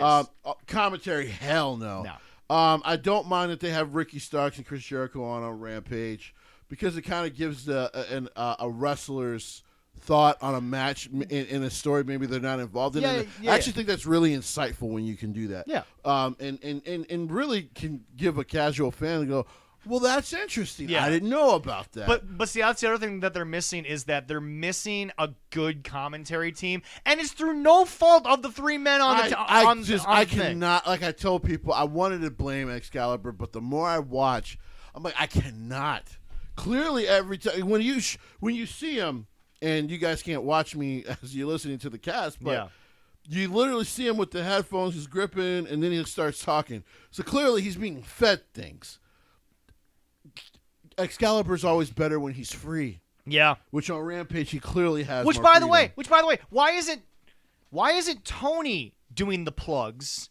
You have your play-by-play guy doing the plugs. It doesn't make sense. It doesn't make sense at all. And it's fine if you're Michael Cole because Michael always finds a place where there isn't action to put in the plugs. It's not like they're And having. they usually put him in before the match. That's my WWE point. does, That's yeah. my point. Vince isn't telling Michael to hype up the next Right, Fox show right. in the middle of a collar of Right. a collar and an elbow This tie-up. match sponsored by Yeah. Cole. Talk about it quick, and then the match starts. Yeah, no. So it's just like in, that. in and out. But Excalibur has to do every freaking TBS Yeah. plug in the middle of the freaking match. I mean, I'm about to watch somebody go through a damn table. I see it, and then it's not Excalibur's fault. Whereas Vince would say, milk it, milk it, milk Right. it. Shut the fuck up, milk it. Right, Don't right. say it. By the way, Pat's actually really good at that. He sees a moment, he shuts up. Yeah. Oh yeah.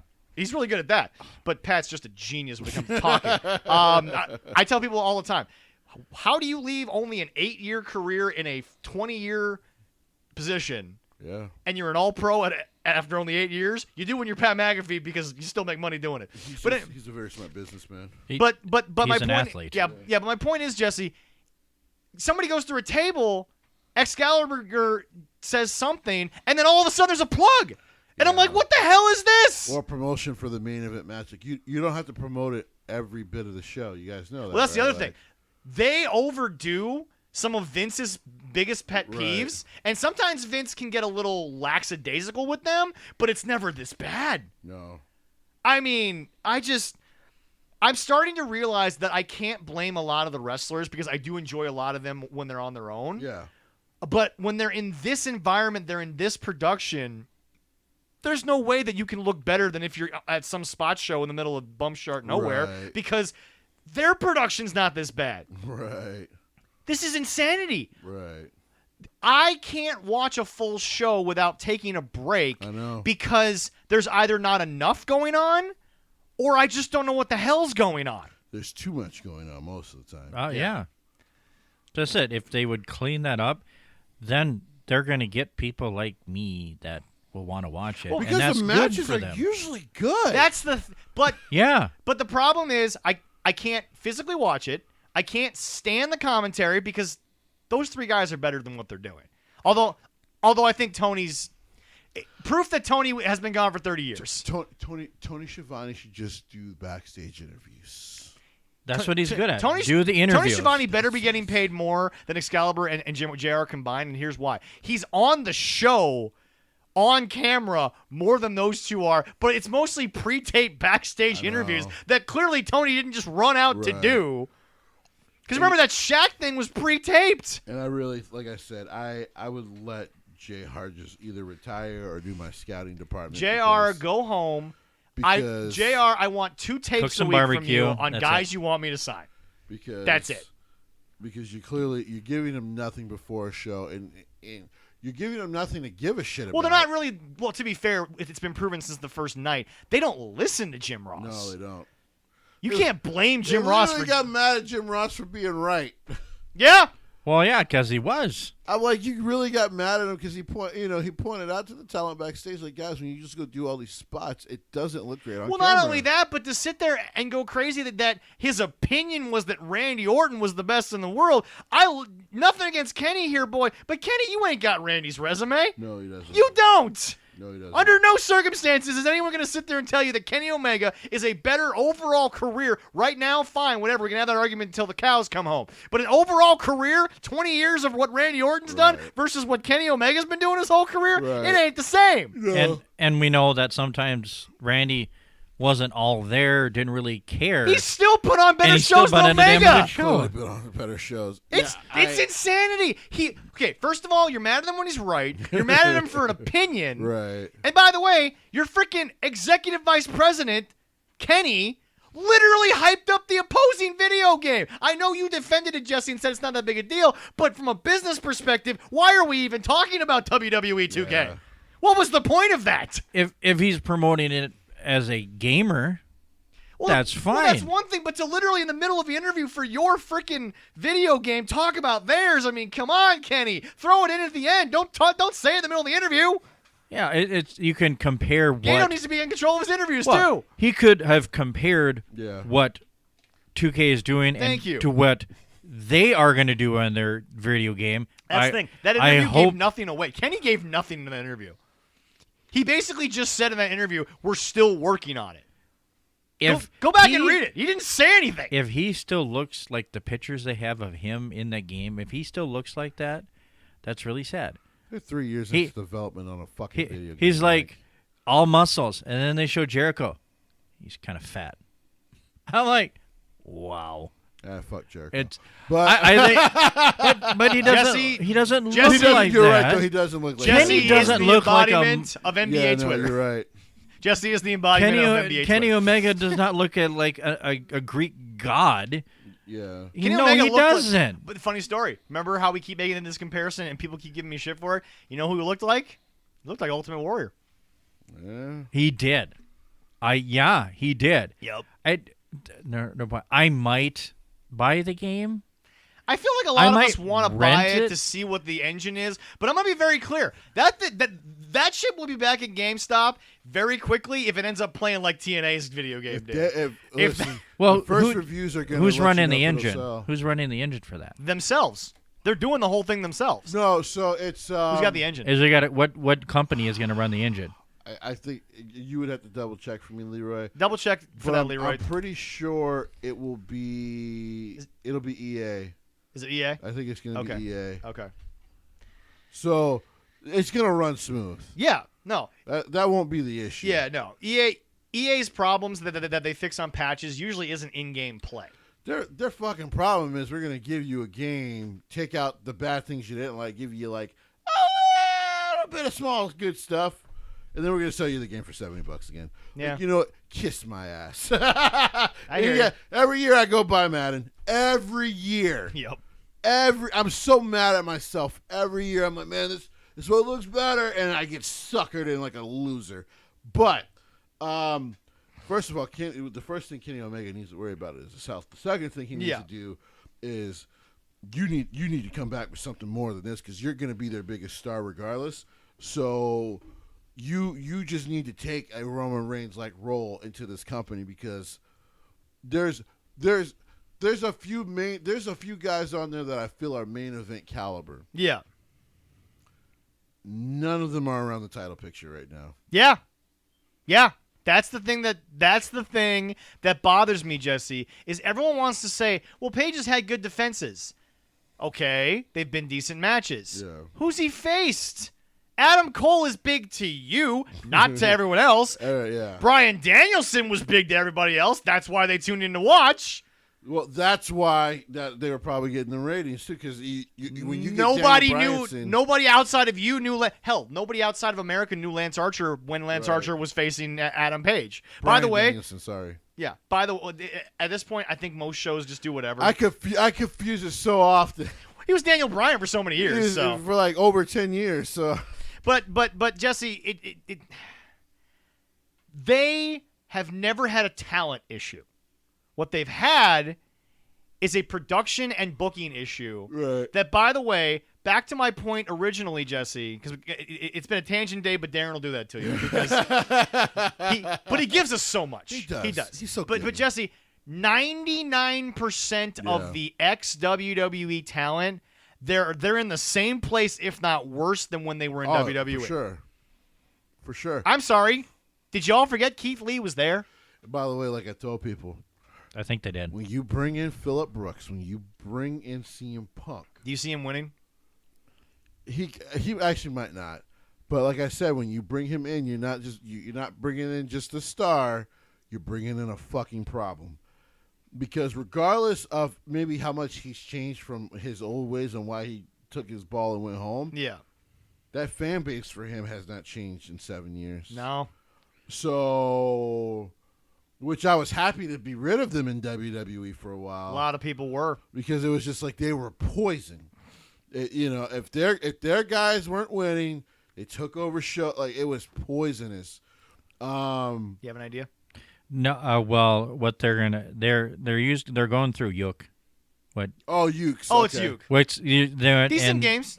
possibly. I don't hate Uke. Didn't Uke have a hand in the Jack and Daxter trilogy? Yeah, it was. I think it was. Uke was with. Yeah. They did a lot with WWE before. Yeah. They changed, and possibly they're going to use the Unreal Engine Okay. with that. Okay. Yeah. So. No, See, nothing the wrong with that. gameplay will be good. So yeah, I mean they're using two good companies and doing that, but If WWE nothing's wants to make a finalized game yet. to end- TNA totally cheaped out. Yeah. Which is why when I remember when the game first came out and it was only $32, I'm like, this game has to be shit. Yeah. Yeah, when you're only look. When a video game costs $60 and you charge $50, okay, I'm going to give you the benefit of the doubt. Maybe you're trying to beat someone. Right. But when you're charging $32.99 for a game that WWE would sell for $69.99, there's a problem. I still remember the day my cousin bought it when he first came to stay with me when he moved from New York. Yeah. And we put it into my PlayStation, and like the first thing that happens so he was Sting, he was trying to face Kurt Angle, Yep. and the first thing that happens is the game glitches. He trips over the steel stairs, and Kurt Angle was just able to pin him in the ring for some reason. And he literally, wow. he literally took the game out. Yep. He looks at it. You've told the story. I look at him. I'm like, "You good?"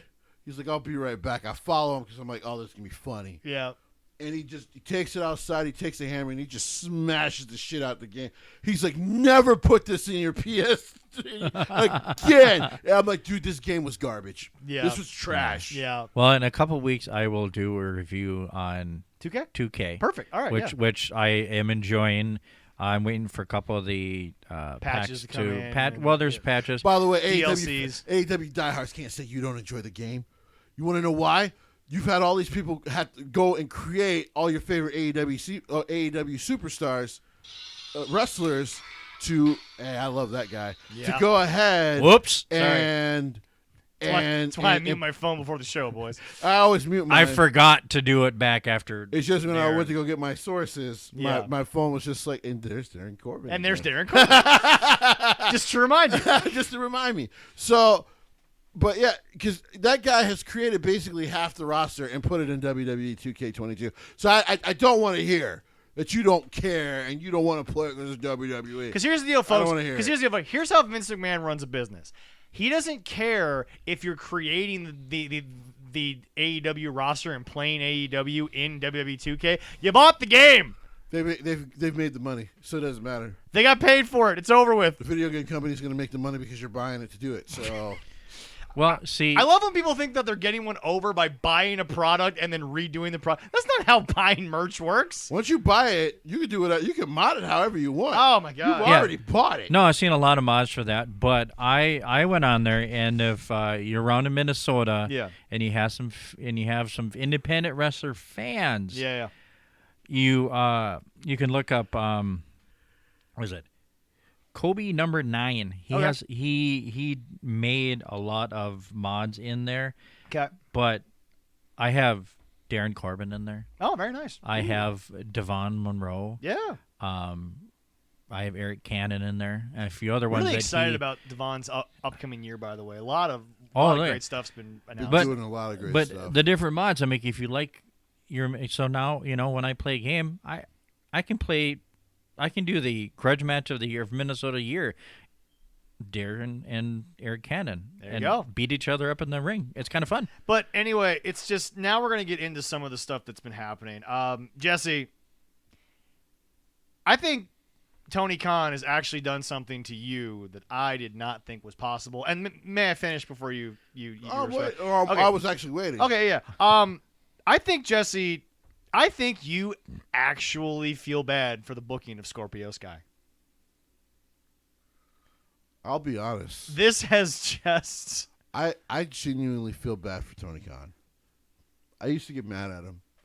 You feel bad for him now? I feel bad for him because I don't think he realized that what type of people he was getting into. yeah. And I think Cody was probably trying to warn him. Yep. And you listen to the two brothers, which is always a mistake.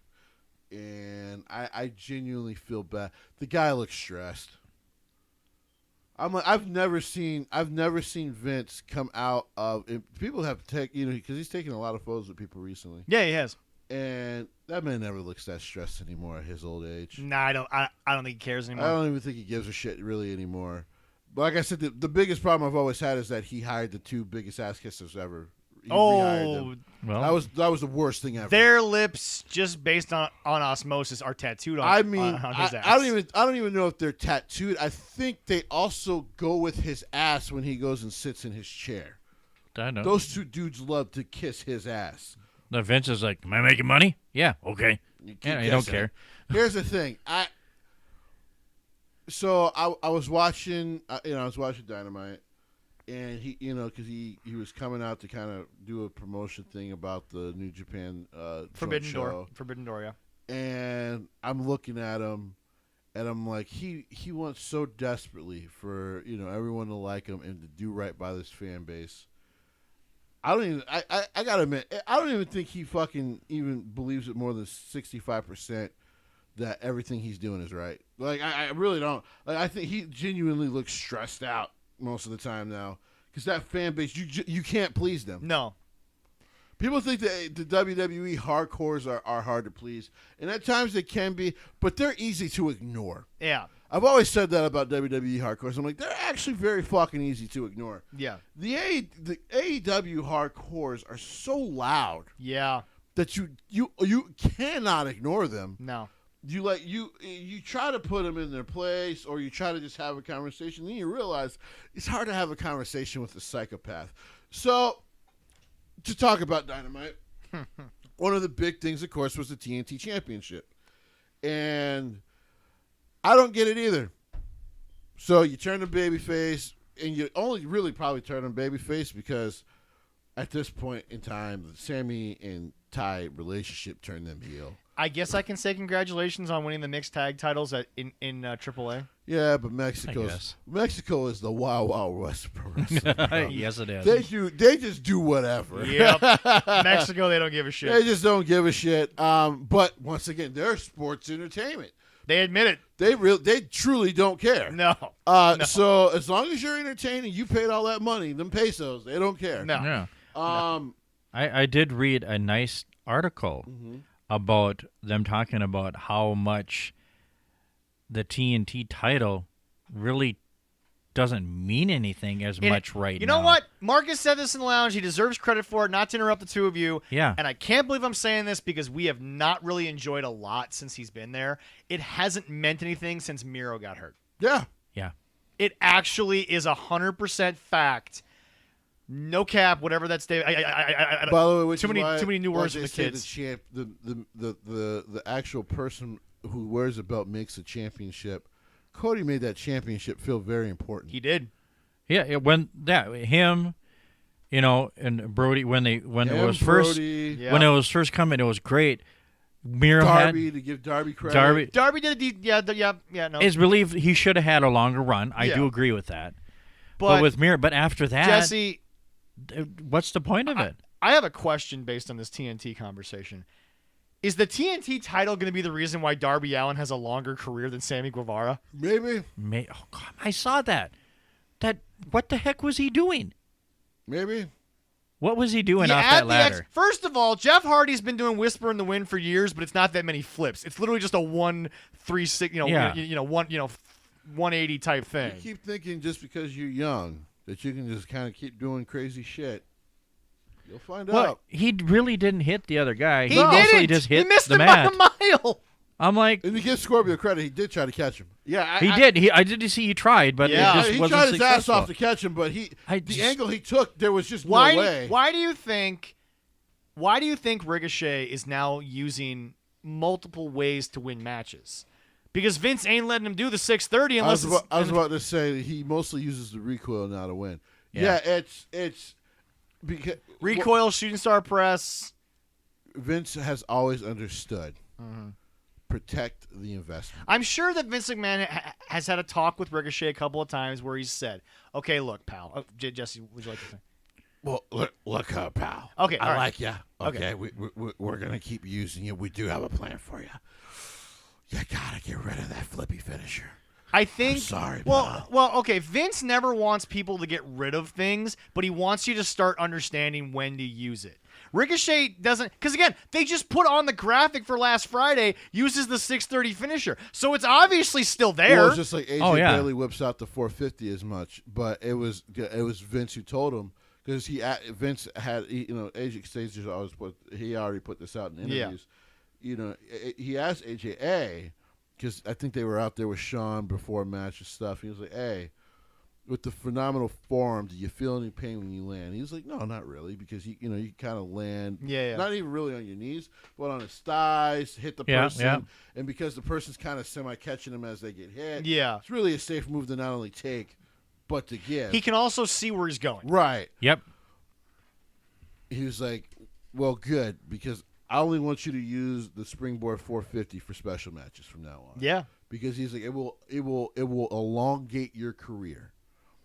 And AJ had never thought of that before. You're right, yeah. Now, Gato, it's funny because he did mention, well, in New Japan, they did try to tell me, just do more physical Well, there's nothing fighting. against nothing against Gato, but Jesse, even you have to admit, he ain't got the Jedi mind tricks that Vince has. Vince has got some secret apparently, sauce. in New God, Japan, yes. when they come and talk to you, they're just straight up like, listen. Speaking of sauce, congratulations, Jesse. Yeah, Sauce Gardner, it's going to be great. Apparently, Gato, what he does, especially with the Gaijin wrestlers, is he goes, listen, some of the flip stuff, it's great. It's great when we book you guys in the juniors. But if I book you with the heavyweights and make you a bigger deal, learn to work a technical style because here it will elongate your career. I'm like, he's explaining the guys like, yeah, Minoru Suzuki will physically hit you, but guess what? You can take that to your 60 and be just fine. Oh, yeah. But A lot of those guys come from the world of MMA. But you can't take too much of what Sammy did to himself. I mean, Sammy does that 2 or 3 more times. I don't know if his back holds up. Here's the thing. If something goes wrong once with how he does it, it's over. His neck. Over. His neck and his head. Boom. He could, It's done. that one, he could have broke his neck. Oh, yes. By the way, that's why I would have went to Lance Archer after him doing that. And I'd be like, if you ever do that again, I will suspend you without pay. Yes. Why? Because I need you. Yeah. Don't ever go do that. But Tony can't. Tony doesn't have that. No. Because he's made the I'm going to be the buddy boss. I'm not going to technically fire you when I let you go. I'm just going to let your contract expire. Like, okay, you make that bed. But one thing I will always give Vince, and by the way, like I said, Athena's story was heartbreaking, but it was great to hear. Yeah. Because it really was just about management per se in WWE. No. And I completely agree. And the one thing I'll say about the interview, this actually ropes into a lot of what Nia Jax also recently said, which I think was asinine in my opinion, because Nia, you've denied hurting a lot of people. We saw it. Yeah. Our eyes do not lie to us. We saw it. You were greener than goose shit. You hurt your best friend in Alexa Bliss. You did it. They had to take her off TV for damn near a year. Yeah. You did that. Because you couldn't understand how to hit a leg drop without actually crushing that girl's head. Yeah. But I think the only thing that needs The only reason she didn't get fired is because she was The Rock's cousin. Yeah. And then even they couldn't do that anymore. Yep. And it's even telling when Roman not only on camera is the head of the table, but he really takes up that mantle for the family. He's the locker room leader. Yeah, and he basically he couldn't help her. He couldn't. So a bunch of times apparently, and she now is kind of mad at him. But I'm like, he was trying to fucking help you dummy, because he was basically going like with some of the spots that she was trying to do and shit. He's like, no. He's like, you've barely proven you can hit some of this stuff right as it is. I'm surprised Lana's not dead for how many times they put her through a table. Oh, God, yes. I'm surprised she's not dead from who was giving it to her. I gotta be honest. I don't care for CJ Perry, so that's fair. I'm not saying I want her to get Owen Harted per se. No. But Lex Luger wouldn't be the worst thing. And I love Lex, and that just came from the steroids and the injuries all the years. Yeah. But if she would have accidentally crippled the girl, I'm not hating on it.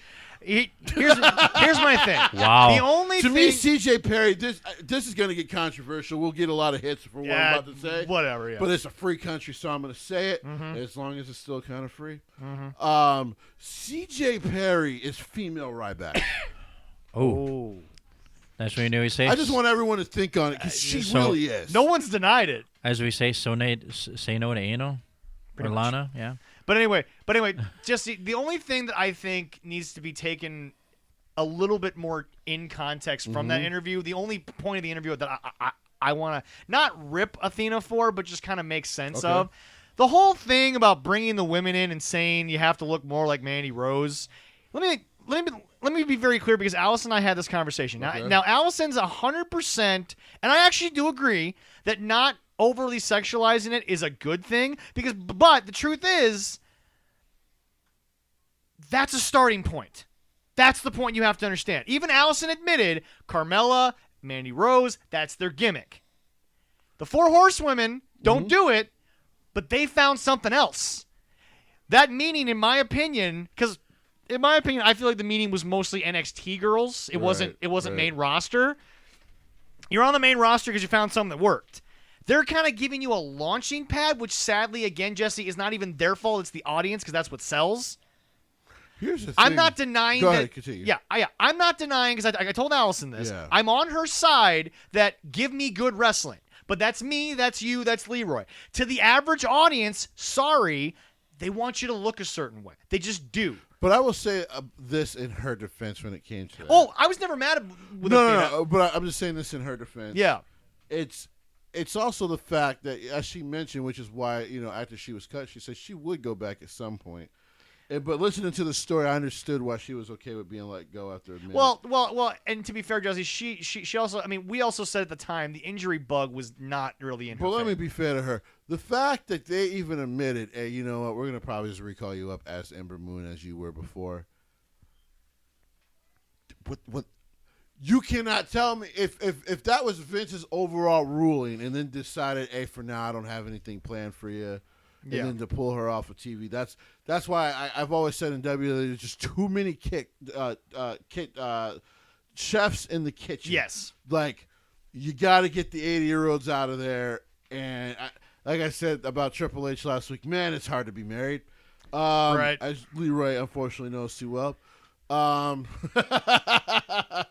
Marriage is very difficult. Well, when you're we're dealing with a crazy bitch. It's really hard. That's a nice thing. That's a nice thing you've ever said about her. Right. So you see, the new girl, she has her problems. I know about it, but she's good. Well, and also, Well, we all have problems. with That's, the ex-wife, that's just you also, I will say this: at least she didn't have to work for her daddy, because man, it is true. it That is- would be worse. It is tough to be married. But wait a because- minute. You know, I got to say this. I would say this about myself. Is her dad would probably like me more than her. Probably. So I do that with some parents. But yeah, it's one of those things where, like, if it only took Triple H to have the heart problems and the issues, go away for like 7 months, and all of a sudden there's just this switch.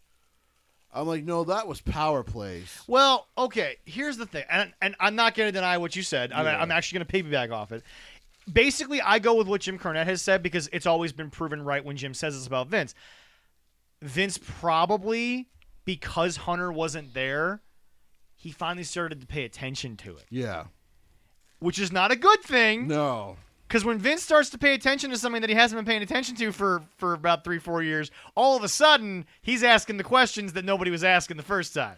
So I'm not saying you're wrong. I'm saying you're right, but that's probably what ended up happening is Right. Triple H is gone. All of a sudden, Vince is paying attention. I don't get it because Shawn was still there. And to be fair, Jesse, I'm not even denying that it was Vince's fault. I think Funky Love finally made him pay attention in the wrong way. they like I said, it was a power move.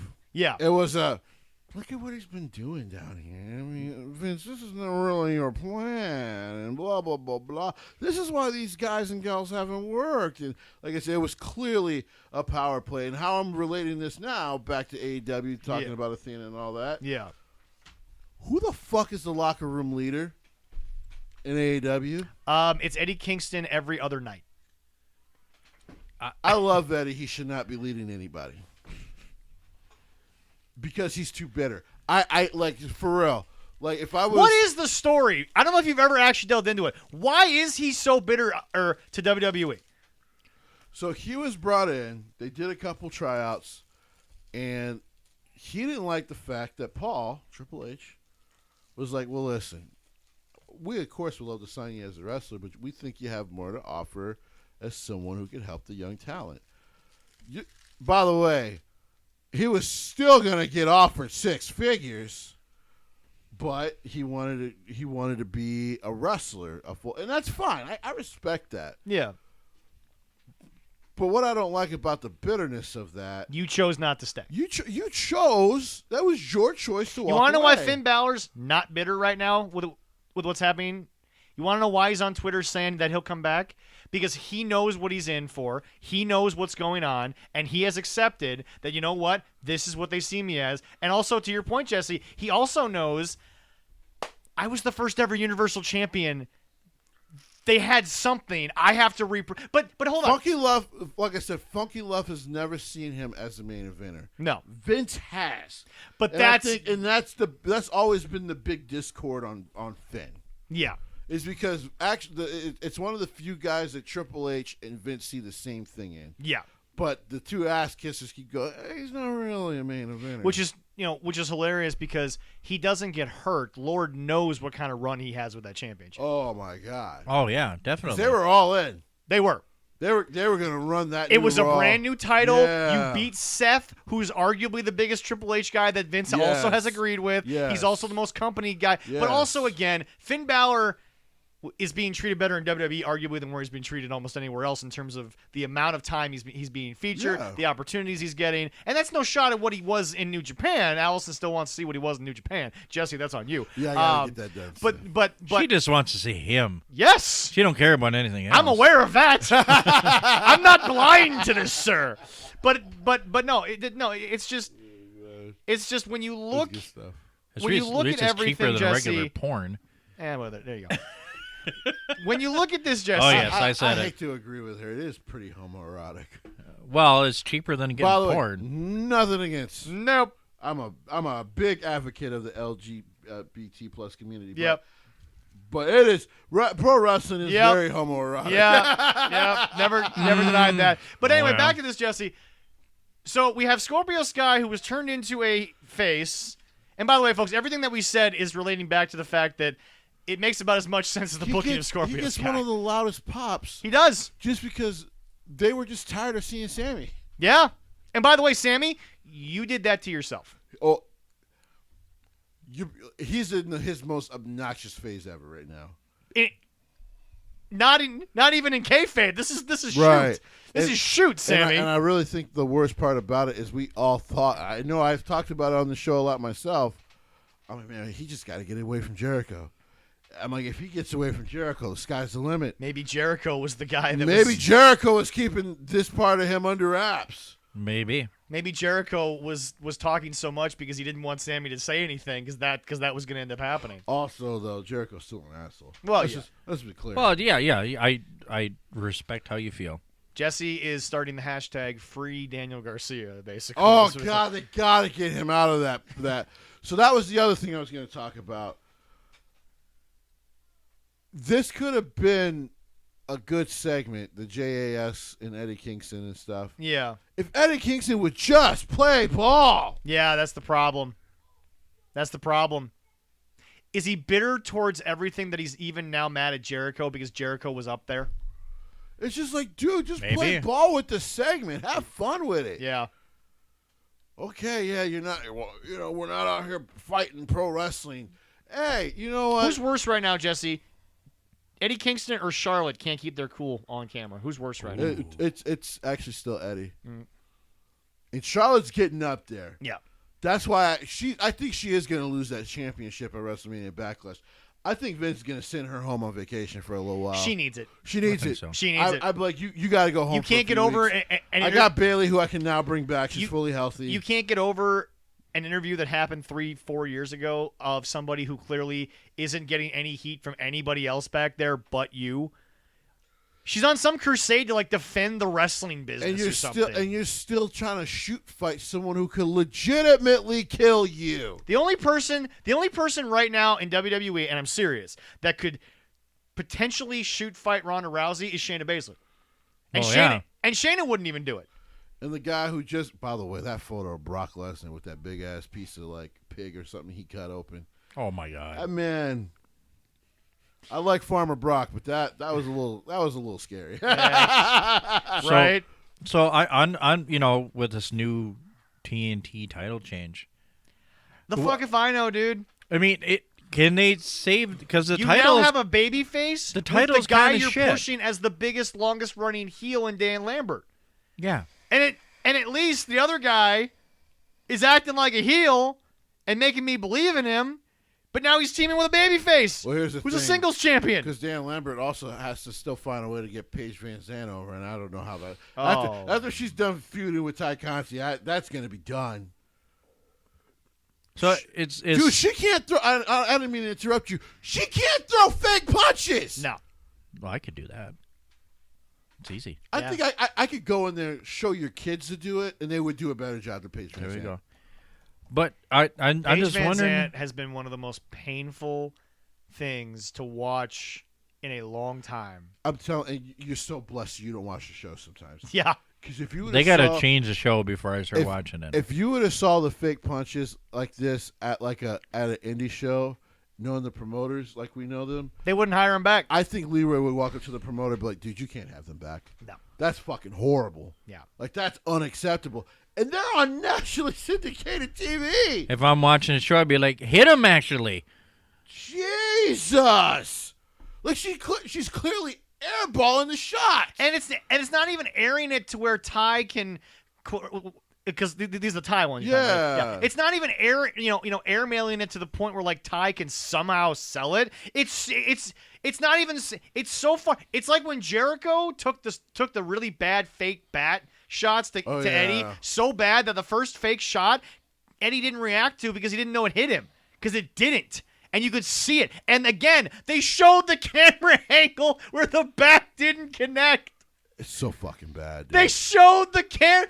And by the way, We're almost Leroy, 4 years in. Leroy, Yeah. Leroy, that wasn't even the original camera angle. No. They showed it from a different That angle. was from the replays. The Yeah. replay showed that Jericho never hit. See, here's the thing. We just had the draft, right? Yes. Now, Leroy, you're not a stupid Vikings fan. I don't care, Vikings fans. Shut the hell up. You're not a dumb Vikings fan who sits there and says, I know more about these prospects because I read Todd McShay and Mel Kiper once, or I watched them play on national TV once. You know that the general manager and the scouts have been watching coaches' tape. They've, oh Right. yeah. they've watched 40 different versions of it. They've watched an entire game, and all they watched was the offensive lineman. That's how boring being a scout can be sometimes. Oh, You yeah. watched an entire national championship game, and you watched the right tackle. God damn, is it hard to do that sometimes? I've done it. It's painful. But anyway. Right, anyway, right. Dedication if you can you've do that. seen all that, right? Oh yeah. And you still think it's okay to show me that? Yeah. Yeah, I don't. How many people were watching multiple camera angles and they were like, cut to this camera for the replay? Who the heck? Fire whoever the hell said cut to this camera I angle. keep saying Jim Cornette has always been right about this fact. When you love pro wrestling as much as a lot of us do, Yeah. it's when you see shit like that you start to feel embarrassed as a fan, because you're like, dude, I if someone walks in on me watching that and see this former MMA fighter is clearly airballing these shots, I can't explain that. No. It's just embarrassing. Rondas are good. Rondas are very good. Her straight ahead shots are good. There's a few things she's like, but like I said, the only issue I will ever have with Ronda Rousey right now in WWE, she needs a manager. Because I do not want her can't kind of talk promo. much. she can't talk. It's boring and it's horrible. She cannot She speak. cannot do it. No. I don't know what happened from the time she took the time off, because she was doing a decent job as a heel before she left. She was. This is garbage. But Yeah. dude, I was physically embarrassed. And then it happened again. Yeah. So it was I think it was like the 10-man tag. Oh, God. Do with we the have to- Super Elite. Do we have to relive this, please? Unfortunately, I have to. Oh, my God. Gosh darn 10-man tag. Woohoo! You cannot. Oh, Lord. I'm sorry, AEW. You cannot convince me you're not sports entertainment. Yeah. You just can't do it. Leroy? Can we stop doing 10-man tags? No. Leroy. Forget it for 10. I hate to Just too say many. it. Spot ridiculous. Spot Fest would have been a compliment to this bullshit. Right. That's how bad this was. God! Spot Fest would have been a compliment to what this I'm was. scared to ask who was going against Oh, who. God. So Do it we was a know? super elite, Yeah. Okay. formerly, The Undisputed Era. with the Young Yep, Bucks. yep. I Bucks. know who that is. Yeah. And then At least the Good Brothers decided to go back to Japan. As bad as Jesse hates Torture Club, at least they're back in Japan. That's true. I mean, listen, I gotta be honest. Someone actually asked me, they were like, hey, would you rather watch this or Torture Club? I mean, I would actually rather watch Torture Club. Because while I get upset that 20 dudes are interfering in a match Yeah. because all of a sudden you just keep knocking out referees now, New Japan never did this before. But at least it's a little entertaining in its stupidity. Well, I heard the Young Bucks are in there, so yeah, Spot Fest like crazy. The Young Bucks, after the second FTR match, I said, this is what everyone's been talking about that you're actually capable of. You are capable of, when you don't want to just go do your same Spot Fest bullshit, of being one of the best tag teams in the world. And again, Spot Fest would have been a compliment to what I watched. No, not this. This, once again, I keep saying it, people. All you got to do is watch. Every time the Young Bucks are involved, a referee does not fucking In matter. case you're wondering, Leroy, it was Brock Anderson, Lee Johnson, Dante Martin, because Darius is hurt again, Yes, by yes. the way, folks, it's not the ACL, thank No, God. it's a neck injury. Yeah. Nothing. Yeah. So there you go for reading the dirt sheets and believing everything you read. Versus, oh, by the way, I'm not done. It was Brock Anderson, Lee Johnson, Dante Martin, the Varsity Blondes. Yeah, no, they're still there. Really? Even though their girl, Julia Hart's actually doing some somewhat unique shit Yeah. on her own. yeah. Nowhere near House of Black, but we're doing the same shit. Right. Versus Adam Cole, the Young Bucks, and Yeah, Redragon. Also, they had a Philly street fight because they were in Philly. It was a good match. Of course. To be fair, I'm about to say, Hikaru Shida and Serena Deeb tore it down. They Yeah, were great. they tore it down, They were but great. but they can't just say, "Let's have a street fight." They have to. You want to talk about WWE pandering? How many different kinds of street fights have we fucking had? How many cities have they done? Because it in? guess what? Right, Don't forget when we were in Miami, we had a Miami strap match, which has never happened in the history of professional wrestling. Guys, there's no way. And people can't. Well, they have to do it because Vince owns. There's no way Vince owns the word street fight. It's not possible. Yeah, he You want to doesn't. know why? Because I just watched Impact have a street fight. And I watched MLW have a street fight. by the way, the one you're talking about was excellent. was great. It was great. But But no, like, every time they do it, I'm like, you're pissing me off. Just call it what it is. Just call it, because Vince doesn't own the words. no, it's not possible. No. Oh, by the way, Leroy, Yeah. as bad as this was, in case you're wondering, while I love that they're building the Blackpool Combat Club, Sure. BCC, Yes. Yeah. Yeah. the factory's still around.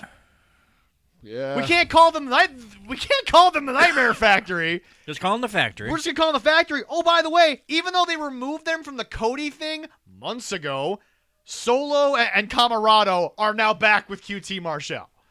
They're just back. Who left? Was it Solo or was it Camarado left? I think it was Solo who left. Yeah. Aaron Solo left in the middle of that Cody QT thing, but now they're reunited, and we don't know why. Oh, it's even worse because on Rampage, the baddie section with Jade Cargill, Yeah. probably their best champion, Yeah. just we're not even telling the story that these three used to not get along. Yeah. They just all get along now. Oh, yeah, I yeah. remember that from last, and they're still. And they're not even just buddy getting buddies. along. Yeah. It's not that they're even getting along. It's as they are portraying a chemistry as if they'd known each other since freaking sorority years. Like I mean, there is no tension. They could be the best of friends in real life, and they're like, just go do it on camera. But you fought each other Right. for fucking how long? By the way, I got called a hater. Ooh, why wouldn't you support three black wrestlers? I'm like, oh, I love these three. Well, But this does. I'm like, what favors does this do any of them? That's like asking Shannon Sharp, why won't you defend Antonio Brown? Because ain't nobody can defend that guy right you don't now. defend that fucking clown for anything. But it's one of those things. And by the way, Jesse, I I know you submitted this in triplicate. The white delegation will not take Antonio Brown for any trade right now. Oh, I hell no. apologize. Oh, we're gonna release him soon. So somebody's gonna have to take it because we can't do it no more. No, I get that. Here's the thing. I don't know who would take him. I don't understand, Tony, if you're the head of booking, how you just don't delegate to people like Jerry Lynn, Yeah. Medusa, who's been in and out that building. Just go delegate to them. Hey, William Regal is literally there, Right. and he's not even getting ready for a match. He's getting ready to stand there. Right. Have him produce some shit. Just delegate with Yeah. them. Hey, this is what we're thinking. What is your thoughts? Like, just delegate with people who have done this successfully. That's all I ask. And you know what's sad, Leroy? Because this is worth mentioning, because this made me love wrestling again. Okay. All that we've said, everything that we're mad about, which we are justified, Yes, mind we you, are. Yes, I it totally agree. overshadowed one of the best matches I've seen all year. The FTR boys facing each other. Dax and Cash. Yes. That match. It's worth watching. Oh, I did not see the full match, but God. I saw a few things they did and their comparison To Owen, to versus Owen Bret. and Bret Hart. Oh, I'm looking at my that. I'm like, God. these guys can wrestle. Oh my God, can they wrestle? And by the that way, was so beautiful. those Oh my aren't God. even Right. the best wrestling moments of the match. No. These two guys had a banger. And by the way, this opened the night, if I remember correctly. I believe so. So you want to know I'll have what's to so look that sad? up. This opens, and then I cannot say this loud enough. It was all downhill from there. Well, it was weird because of There course, was a peak. Hikaru and Serena were in the middle, Yeah. so it brought it back because those women are great and they just tore the Yeah, house yeah, down. yeah. They're great. It's weird. Much like I keep telling the internet with the Lacey Evans thing, it's amazing that a wrestler can get over as themselves. And no, it's not piped in crowd noise. It's when you pander with American shit, it works. Sorry, it right. does. It just does. But here's Oh, the yeah. deal. In the same breath, shocking that if you just let Hikaru Shida wrestle, she actually gets over. Because she's incredible. Before I forget, by the way, Allison really wants to get into Stardom. All right, cool. Yeah. Yeah. Man, there's so much Japanese stuff I got to get her into. She wants to see a company that actually takes women's wrestling seriously, and I told her there ain't no better place to go than Stardom. There's really no better place than Stardom. Well, yeah, But back to this. they booked that show very bad. Yes. I mean, if they wanted to start it with FTR, maybe they could have started with something I hate else to say it. and then put The two FTR longest next. reigning women's Also, champion- before you finish Yeah. your thought, Uh-huh. People don't like that I put this out on the internet on my Twitter, and I might put it on our group Twitter. All right. The Owen Hart tournament is fucking pandering. Oh my Oh, God. yeah. It just is. You have not announced what they actually won at the end of it, Nope. so we don't know if they get a championship match. But We don't hold know on, none of hold that. on. I thought Vince was the only person that uses former wrestlers' names for pandering. At least the Warrior Award reflects great individual Yes. stories. It's explained This, what I it don't know is. what the hell we're doing. I don't know what the ending is. Hell, they haven't even announced the second round matchups. For the women, and I it just was- have all the people, but that's it. right. And then what's worse for the women, you actually have 2 championships for the women to go after. You haven't even announced that they're going after any of them for No. their side. Jade is not fearing the winner of this.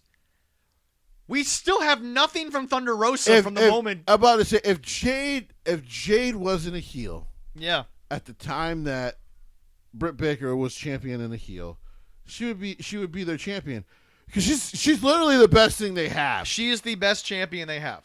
She Yeah. clearly feels like their top champion. AEW should almost be all elite women's wrestling because seriously, because when she's there, when Hikaru's there, you're like, oh, this is the good point of the show.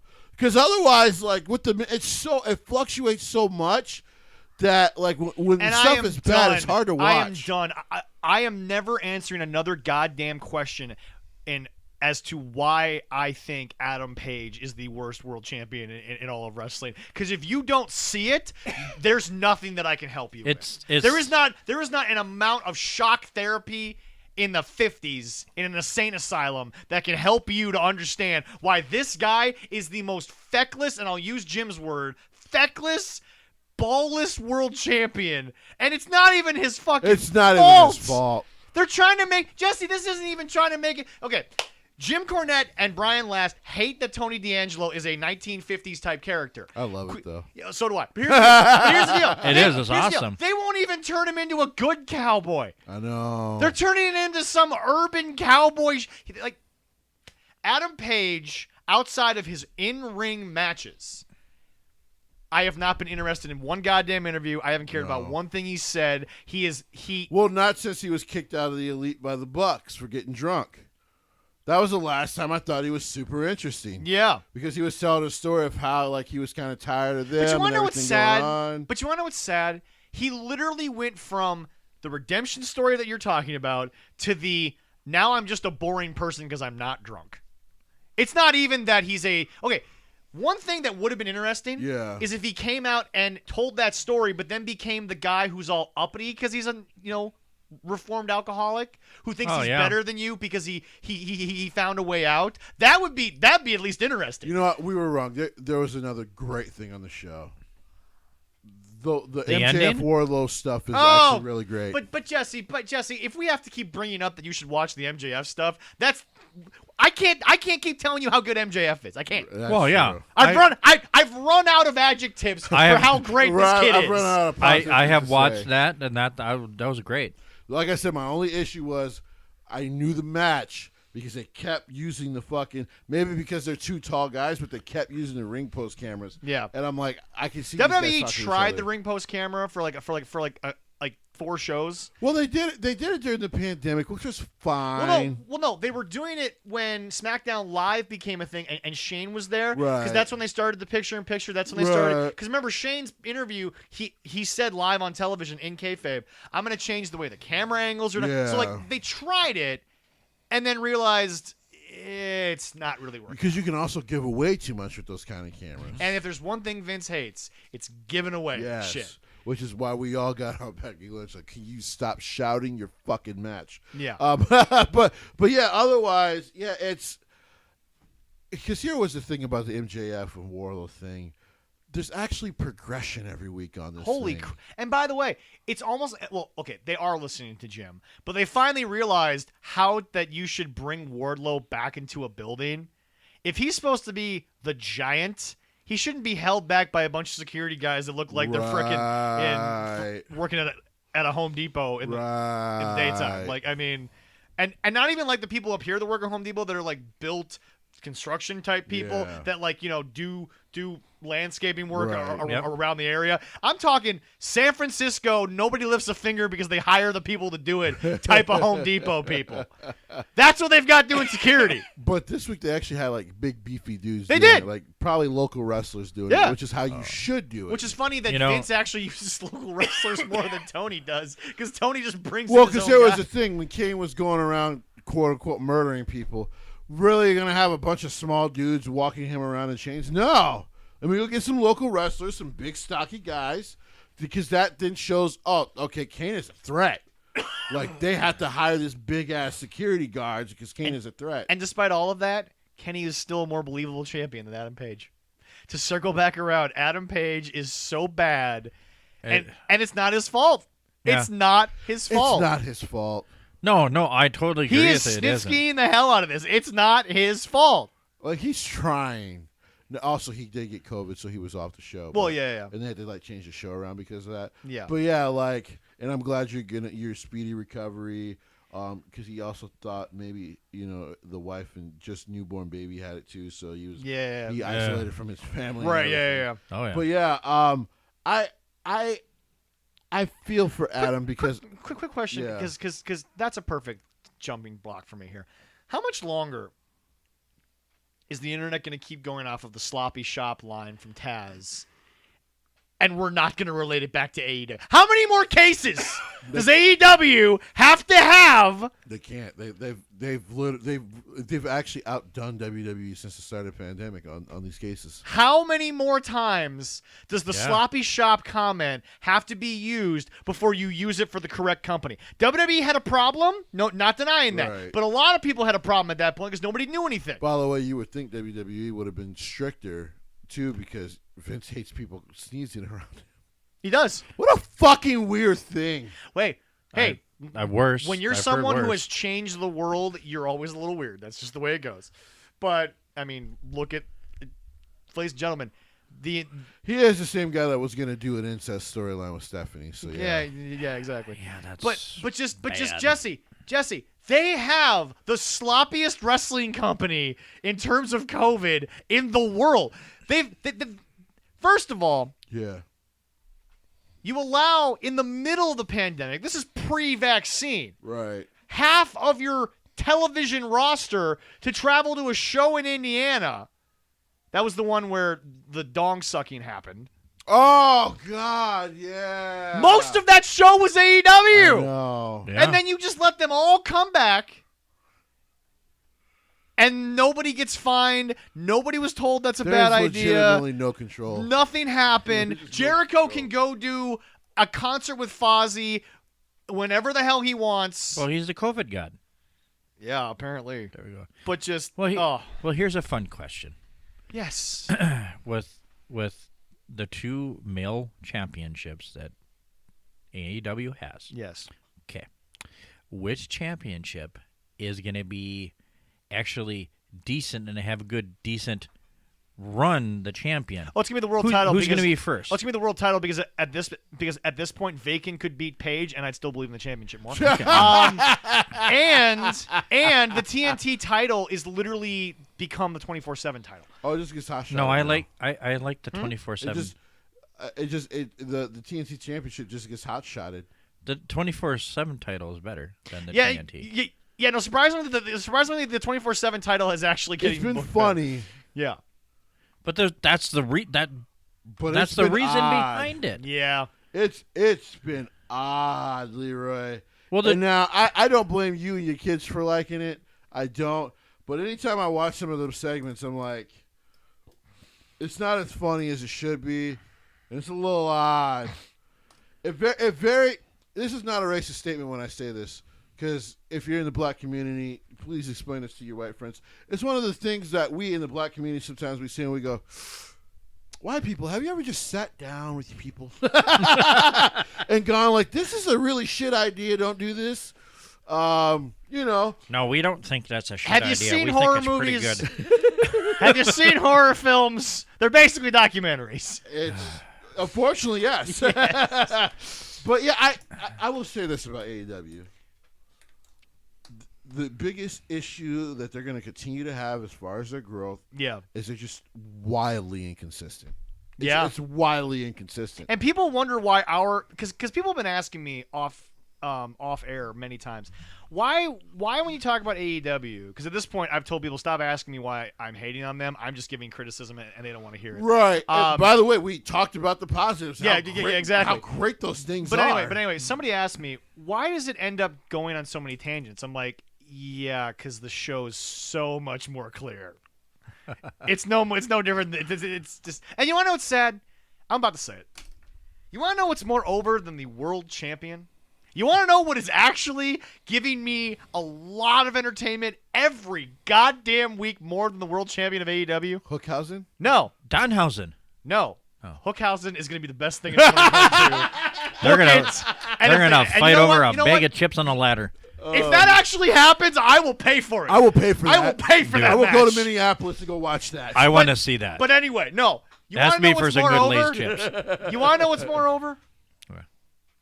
Drew Gulak has found a way to make television time, and I love every second of Drew Gulak right now. Oh my God, really? He's getting bullied by Charlotte. every I week. bought a shirt of Drew Gulak's because I love everything he's doing right now. Well, this he can is actually, the best. and he can take the bumps too. So Yeah, it's not exactly. like he's He's- hurt. Oh yeah. Yeah.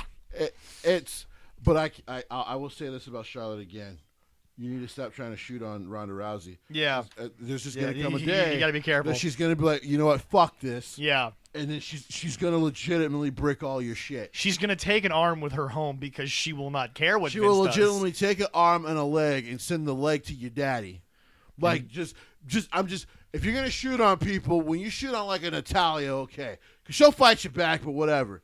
When you try to shoot on a woman who, I've told people this since her MMA days, I've never thought she was as mentally stable as far as controlling her emotions. No. Which is what we all saw when she lost to Holly Holm. Yeah.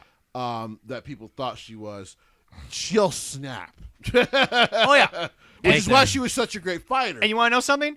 Not even her husband's going to be able to save you at that point. Nothing. No. Brock Lesnar would probably lose part of a hand just trying to come out and be like, It's like, Ronda, you got to calm. You got to calm. And he needs his hands right now because he's killing big boars in Canada. Yeah. With his bare hands. What was that photo? Leroy, do me, Yes. do me a favor. Yes. You need to look up the list of cuts, but while you look that up, Oh, Jesse, yeah. why are you so happy today? Could it be that you recently just delved into another batch of Haitian heat hot sauce? Or is it because that's the only plug we're going to give because I have treasured this? Or is it because the wifey finally came back on Monday night there, Jesse? By the way, Facebook.com/Haitian Heat Hot Sauce. Al stands while he has been training for boxing. That crew is still working, so you will still get one your of the hot hardest working sauces. crews in the hot Yes, sauce they business. Oh, it's so good to see the wife. The wife is back. I popped. And by the way, Jesse, not only you, the crowd popped. It's Oscar. Listen, she's They a were legend. excited to see her. It's so good to see her. She looks great. And then the flick of the nose was just Oh God, nice little bitchy touch. It was great. Oh, Oscar. Because for those who don't know, in WWE, Becky Lynch has never beaten Oscar. Nope. No, she has not. And if she hadn't gotten pregnant, that was a story that they were going to They run. were probably going to let Oscar beat her. Yeah. So by the way, they need to still let her get her win back against Charlotte on a major pay-per-view. I agree. But yeah, To be fair, though, Charlotte's probably going to go home for a year. Charlotte's about to go home. Oh, well, it won't be. It'll probably be like 6 months. But yeah, you got to send Charlotte home. Like, hey, just Charlotte. you've been out of fucking hand. You got to go home. And someone's got to look at her and say, when you come back, you better not have watched that Ronda interview for the 75th Right. time. That should be deleted from your browser history. Go home, spend time with the hubby because he's not like he's getting fucking any AEW TV time. He ain't doing that either. and get a little something, and come back. You guys have wild sex, whatever you got to do, but when you come back, clear mind because I'd be like, I'm not dealing with this anymore. You want to know what's also really sad? The last thing that Charlotte was going to do that I thought was going to be great has been ruined. And yes, I'll take the pot shot at Spot Monkey. Where the hell has Toni Storm been since her win in the Owen Hart tournament? YouTube. No, not even on YouTube. Oh, she not on YouTube? Jesse. She's been on Dark, but not often. She's basically been home. She literally wrestles in the UK most of the time. Hell, even Juice went back to Japan. What? No, he didn't. Jeez. Yeah, he did. He just joined Bullet Club. Shit, I missed that. Jesse, I'm sad. There's something I actually missed in New Japan. What the hell's going That's on? odd. Are you losing it? I think I think Torture Club has tortured me. Oh, okay. All right, all right. We'll let this one slide then. It's been Okay. painful watching Torture Club, you Yeah, guys. all right. It's like having like 20 X-Pacs in 2000. Like it's Ooh. bruh, it's difficult. Excuse I me. don't. I got the cuss now. They're not going to ever use Toni Storm, right? I'm just telling people. Well, right as now, it's too bad. I that get why that has Toni happened. Storm left. But just like Toni Storm, Norm, I gave her credit. I now must give her a moment of clarity. right. Tony, an episode of Evil just dropped.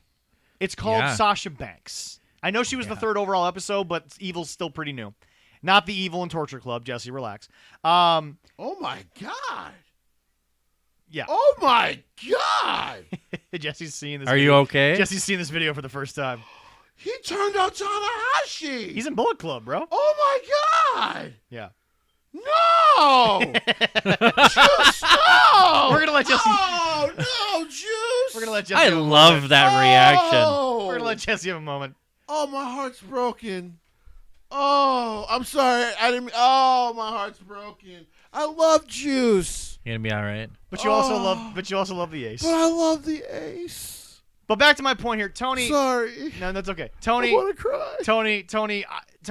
Part of dealing with your mental health is also being told the truth. Yes. Sasha Banks walked into Vince McMahon's office and asked for her release. Yeah. And she admitted, he said one word. No. But hold on. The part that you need to listen to is what happened afterwards. Yes. Because two things happened that I don't think people ever thought Vince was capable of, but the truth is everyone knows he is when you actually delve Get into his to know history. him. When you Number talk one, to him. he said, go home for a little bit. Yeah. Number two, Jesse, correct me if I'm wrong, did she not go over and train with the Stardom gals Yes, for a she little did. while? Yes, she did. And Yeah. Vince didn't give a shit? Nope. Now, if Sasha was going to be on a show, Vince would have stepped in and done something. Right. But if you're just in the back and you're just training in their training facility, look good, by the way, Yeah. for a training facility for Yeah. what Stardom can do, especially in a country that doesn't value a lot of the To be female fair, stuff. though, the new investment from Bushiroad and New Japan side of it has helped them a lot. Recently, yes. Yeah. But, Tony, this is not the place you should have been. You Right. should have been winning the SmackDown Women's Championship. And while I understand that the whole idea of waiting for catering to find something for you, waiting for creative. Well, here was the weird thing, though. She was in a program with Charlotte when she quit. What I've Yeah. learned based on what she said is I'm guessing that her finally doing all the live events and the TV, it probably was the moment where everything snapped. All of the built-up frustration of being in catering probably was the straw that broke the camel's back was the constant traveling, putting on top of all the waiting that she did. But all I'm saying is this. Had you gone to Vince and not just bought a plane ticket, Right. he probably would have said, look, I've got you in this thing. And I'm not even asking you to do the voice because I'm trying to be serious for Vince Well, for no, a second. like, by the way, when I do the voice, it is fun, but Yeah. it's also just Vince would probably like, listen, if you know the plan in place is to let you take this title off of Charlotte.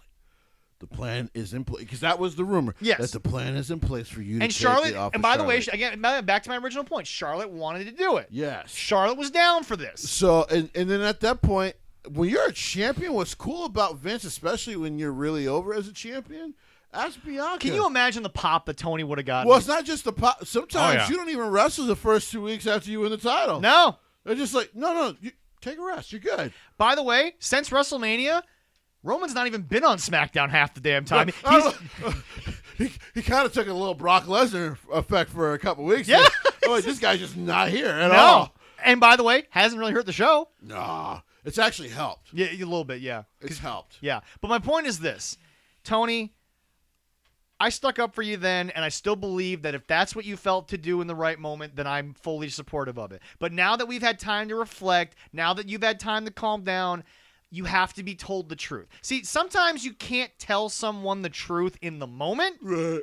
but when time passes, now you have to go back and you have to be like, okay, you did the right thing in the moment for what you thought, but here's how you could have done it better. Right. She needs to be told how she should have handled it, but again, in the moment, I supported it, and I still believe in the moment she did what was right, because Right. clearly she was ready to snap. Right. But now, especially when you have got nothing better since, now if AEW would have pushed her to the championship night one, I'm not having this conversation. They often don't do that though. But that's my thing. No. Tony, I don't think they've ever done that. Tony, Daniel Bryan's the only one they had to put in the main event scene right away. right. Because you putting him against Cody right away looks ridiculous. I agree. That guy is a world-renowned Hall of Famer. When he retires completely, the first place he's going is the WWE Hall of Fame. Well, he's already in there, isn't he? No. Oh, that's right. He came back right before they were going to induct Right. him. Okay. But yeah, no, here's the thing. And by the way, Brian will probably accept that, no questions asked. Oh yeah. Brian don't care. He said he left them on the most positive of terms. Yeah. The most positive. Because Daniel Bryan is the first guy I've ever met or I've ever seen in my life that not only does he not only was he gifted to be the greatest in ring, holy shit, he's also the most professional motherfucker Yes, you've he ever is. seen. Like the combination shouldn't work. He's basically a better version of what Shawn Michaels could have ever been. In the Exactly. 90s. Exactly. And he was trained by Shawn Michaels. Yes, he was. But this is my thing. Tony, you can't tell me this is better. You can't tell me that you're being used so... Like, Jesse, here's a question. How is this any different than what WWE was doing with her? Actually, it's lesser because she was going to be a women's champion. Yeah. I like I said, I understand. I the don't know a frustration. single second-round matchup in either Owen Hart tournament. Because they haven't said about the brackets at all. There's been no brackets. They just threw a bunch of matches out there, threw the Owen Hart logo on there, and they moved on. There's no bracket. Pandering is what it is. But here's the We thing. didn't even know about the FTR match until like a week before they did it. They Right. promoted it themselves. Tony, you're on Twitter every fucking day promoting your bullshit. You couldn't put that on there Yeah. for 30 seconds? No, he can't. He's brain dead. But anyway, okay. Now that that's done with, Leroy. I think he's just too high at this point. Yeah. Oh, Leroy, no, that's true. do we have the cuts? Yes. Because this is the most, and I'll say it, this is the most overreaction to a cut I've ever seen in the sense of I cared about two. And oddly enough, those two were leaving on their own volition. But please. There we go. All right. We got Dakota Kai, Dexter Lumis, Malcolm Bivens, Harlan, Persia Parada, Sandy George, Blair Baldwin, Draco Anthony, Rhea Devine, and Mila Milani. Before we get into the reaction, Jesse, may I give our fans who don't watch NXT 2.0 a little context? Sure. Okay. Dexter Lumis, let's be honest, they didn't know what they were doing with it. Clearly. No. That is not on Dexter. That's not even on Triple H. I think that Triple H had a vision and it got lost. Because, I'm sorry, Hunter didn't know where it was going because he lost it halfway through. That's true. So that's not on Samuel Shaw. That's on them taking a gimmick that he was very good at and just Right. for some reason making it nonverbal and making Right. sense. Because Samuel can talk. Yes, he can. Number 2. Persia Parada had been around for literally the coffee's still brewing. The coffee is that's the about right. beans are not ground yet, Right, ladies and right, gentlemen. right, The right. water is currently being boiled. Right. Also, Dakota Kai was never Dakota Kai, Mercedes Martinez were never WWE ever. I am not actually mad that they didn't know what to do with her because they never knew what to do with her day one. They didn't. Yeah. They damn sure didn't know what to do with Martin. And Malcolm Bivens wanted to leave. End of conversation. Well, so did Dakota. Apparently, Well, was well, like, yeah, I'm not going to resign my deal. Well, but in my opinion, Dakota left with them not having anything for her. Malcolm left with them wanting to keep him. So yeah. So they offered the extension in February. About to say, so the Yeah. report goes they offer him an extension because he was supposed to be the original new manager of Almas, because they said what they even realized is Almas is not a good speaker. No. And his best suit as a superstar is his presence. Yes. Um, But anyway, back to my point. And Draco Anthony literally was around to get his ass beat by a dude that I can't wait to see in the main roster. gives a shit about Draco Anthony. Let me make this very clear. By the way, I don't mean that outside of those personally to Draco. outside of those 4 people, the rest of them no one cared about. Jesse, your boy Joe Gacy is way better without Harlan. He Here's the just thing. is. I'm just shocked. This is the second one that's ever shocked me. Sorry, the third one. Yeah. Of Harlan? Because they hyped the shit out of him when they signed him. According to Fightful, as they went on when they went in depth on him, he wasn't hitting any of the milestones that they wanted him to hit in his in-ring progression. But why were they shocked by that? Jesse, I'm not saying that they were right. It's an overstep by listen. them. Him getting cut, I don't actually give a shit about. Yeah. But because ever since they signed him a couple years ago now, baby Brock. I'm like, yeah, but Brock Lesnar picked this thing up within like 6 months. Brock Lesnar is the greatest rookie of the year ever. Oh, yeah. Well, even when he was in OVW, as Jim Cornette talked about, because Jim Cornette ran it, Yeah. he picked everything up within like 4 months. Can we also It point was out? nothing to Can we also him. point out like the stories that came out about Jim that were clearly not a thing? You really think he was going to make Brock Lesnar do anything? No. Really? Big fucking monster, man. But here's the thing. Harlan, like I said, genuinely shocked me because I'm like, oh, that's a guy they'll give multiple chances to. Yeah. Like, there's just in my head, I'm like, there's just no way they don't. So how badly, not to excuse WWE because again they shot themselves. Right. How badly does this kid probably not work? Oh, man. Was it on? Like, I mean, He's got to be just super green, and they just couldn't do it anymore. That's a good possibility, yeah. Because this is a guy they hype. This is a Funky Love signing. This is a Vince McMahon guy, and for them to go, this just isn't working. That's when those kind of guys and gals get released, I go, oh, that's on you as the wrestler. Yes. Then. Because anybody else they're just a little behind, they get multiple chances. yeah. Like they extend you and give you multiple chances. I hate to say it, but new name, but Casey Catanzaro was greener than goose shit for a while, and they've kept her around. Right. And, absolutely. And they've barely hyped her. Right. Even with a name change. So what does this kid not have, or what did he not? Of course, they hyped Bianca Belair in her class, but yeah, well, Bianca was going to be a star no matter what. I mean, but once again, it just shows that like if they believe in you, they're going to continue to work with you. Very true. And so I like I said, it was shocking because I was just like, but outside of those people, you didn't know the rest of them. No, not really at all. I really didn't give a This, shit. folks, Jesse has been saying it for so long, and you deserve credit for it, sir. Well, thank you. They signed too many people. They really do. But guess Yep. what? So's the other company, but you won't say anything. But guess what? I'm going to be very clear about this. If Tony signs any of those guys, not even their fans are going to give a shit because nobody knew them. Somebody said, too, that apparently even on their technical active roster of the trainees, they still have about 200 wrestlers there. Yeah. Like, it's still a large amount. Yeah. But it's funny because the trainees only make about $50,000 a year. There is also a rumor that they are currently in talks to return to Full Sail. Which would be good. Yeah. Oh, my God, dude, that lighting Well, in NXT 2.0. But I also think part of it... I would rather let a bear slap me in the fucking face than watch Kevin Dunn light that place again. Leroy, I would rather let a goose peck my eyes. I swear to God, the next time I see Carmelo Anthony come out and it's all gold like that again. Carmelo Hayes. Sorry, Carmelo Hayes. Yeah, well, I'm thinking in New York. Yeah. Carmelo Hayes LA comes out actually now, but, and it's over gold. I like the gold is so bright that like I literally could not watch his entrance. Well, Okay. How is this man still in production? I don't know. Would do you have another would you rather? I would rather.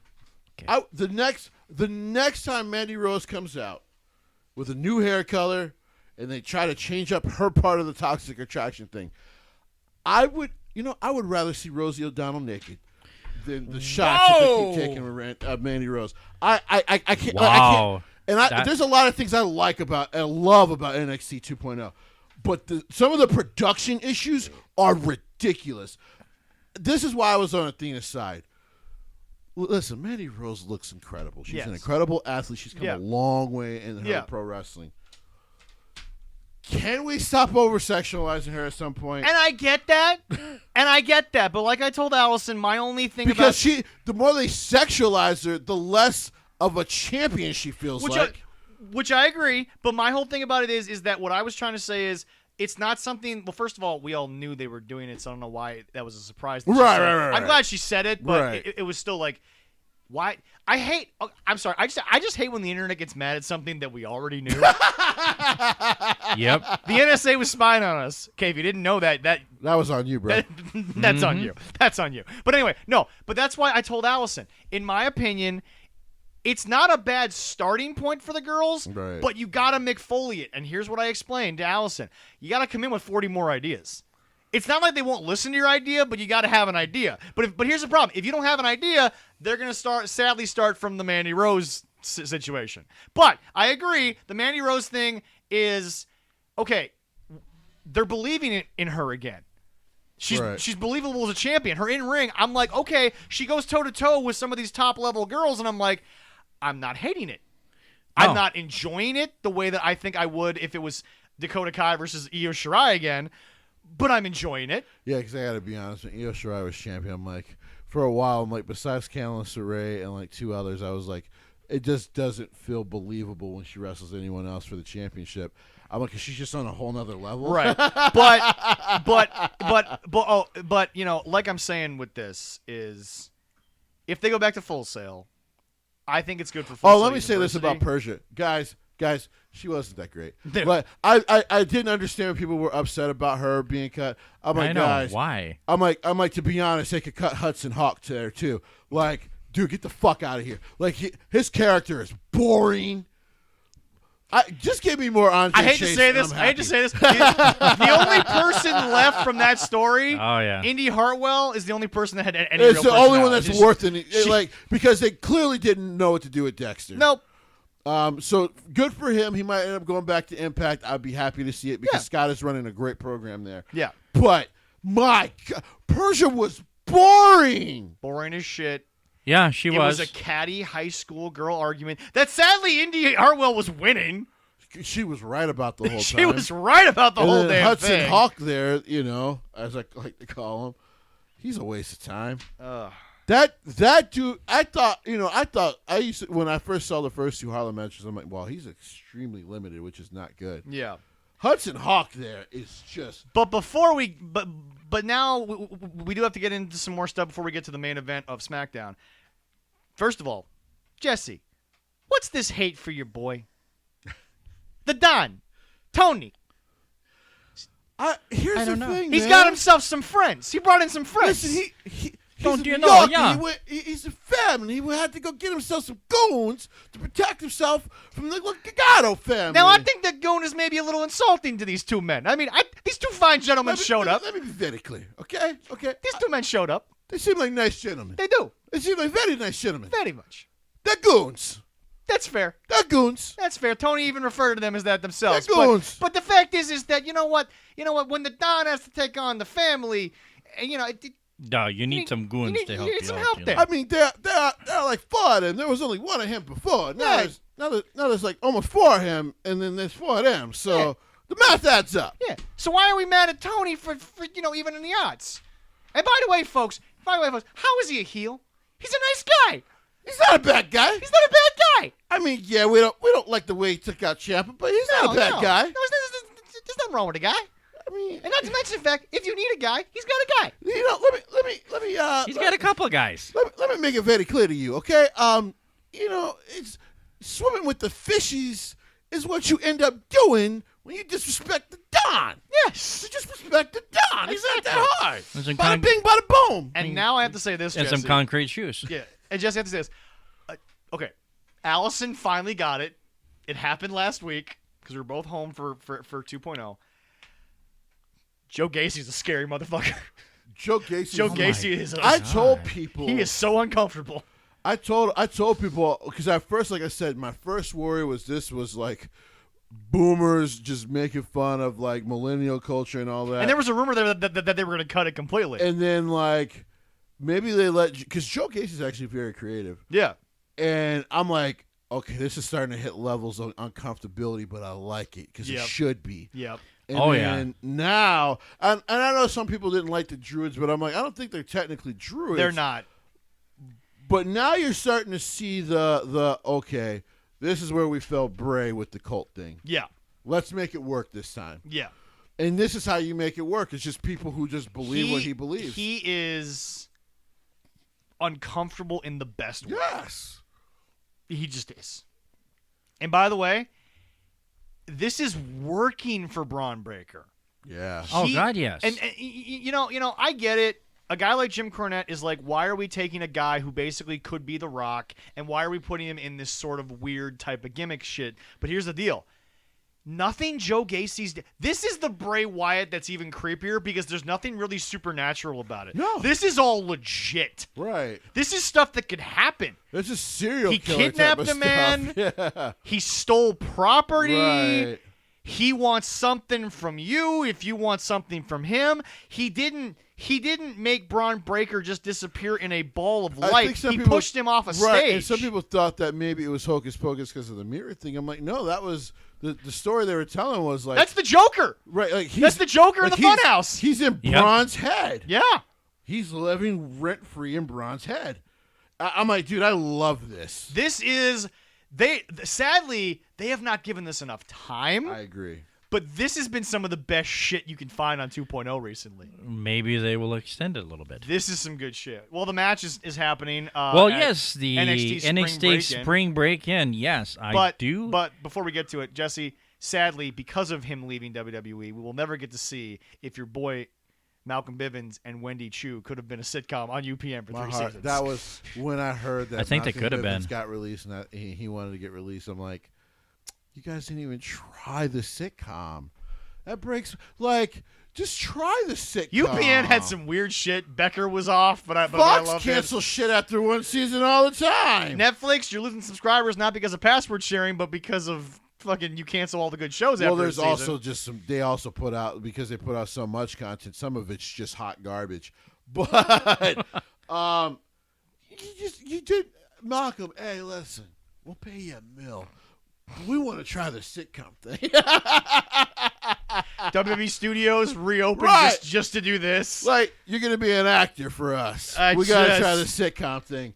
Oh, That's what really broke my heart. because him and Wendy Chu Oh my god. just in an apartment Now- together. Because people were actually shocked. So MJF posted the photo of himself with Malcolm Bivens.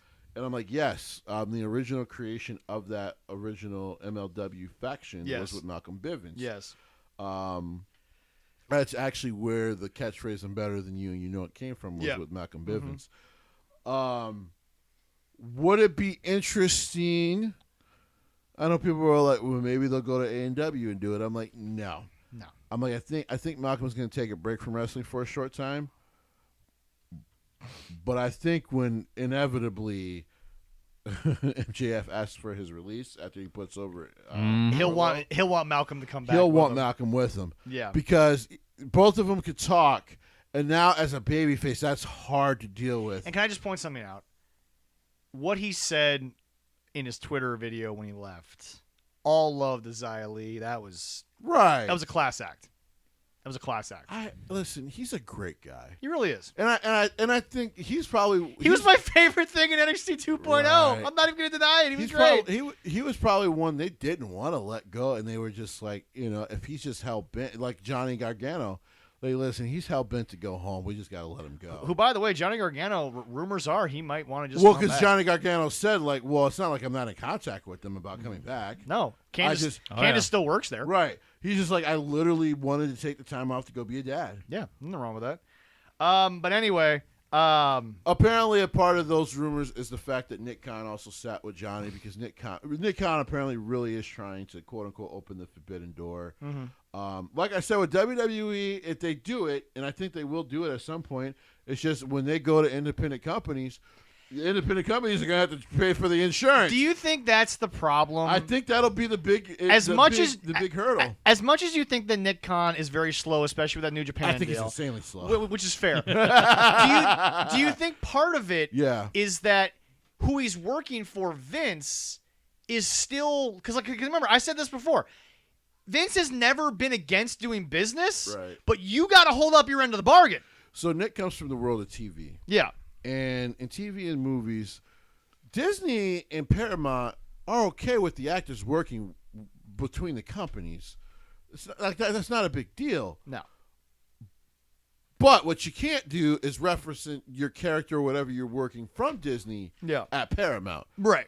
Um, Which, by the way, is not an unreasonable Right. request. right. I don't know where people get this idea that it's an unreasonable request for a company to protect their intellectual property. Right. And so, like, just like when they were doing with Evolve, when they were working directly with Evolve for a while, they were like, listen, Triple H and Vince went down together to make that deal. Like, listen, we don't, Vince was like, I don't care about my wrestlers coming down here.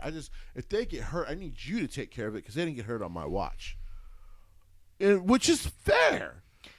Business-wise, that's not asking too much. And Because, by the way, they still don't have wrestlers insurance in AEW. No. I'm just saying, No. October's 4 years. We got to get that watch along going one of these days. It's been 4 years. We gotta get I this know, watch we along got to going. do it. But before we go on, Jesse is also happy because, ladies and gentlemen, there might be a new freshman at Chase U, and he is a talented motherfucker.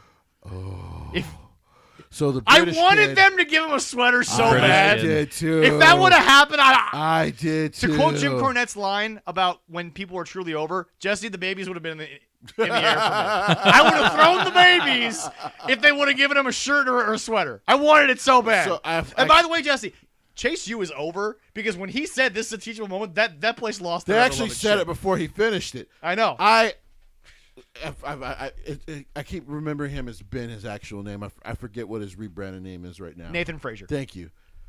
A Seth So guy. good. A Seth guy. Yeah, yeah. It was, So maybe he has the Seth mentality too that he'll just make it work.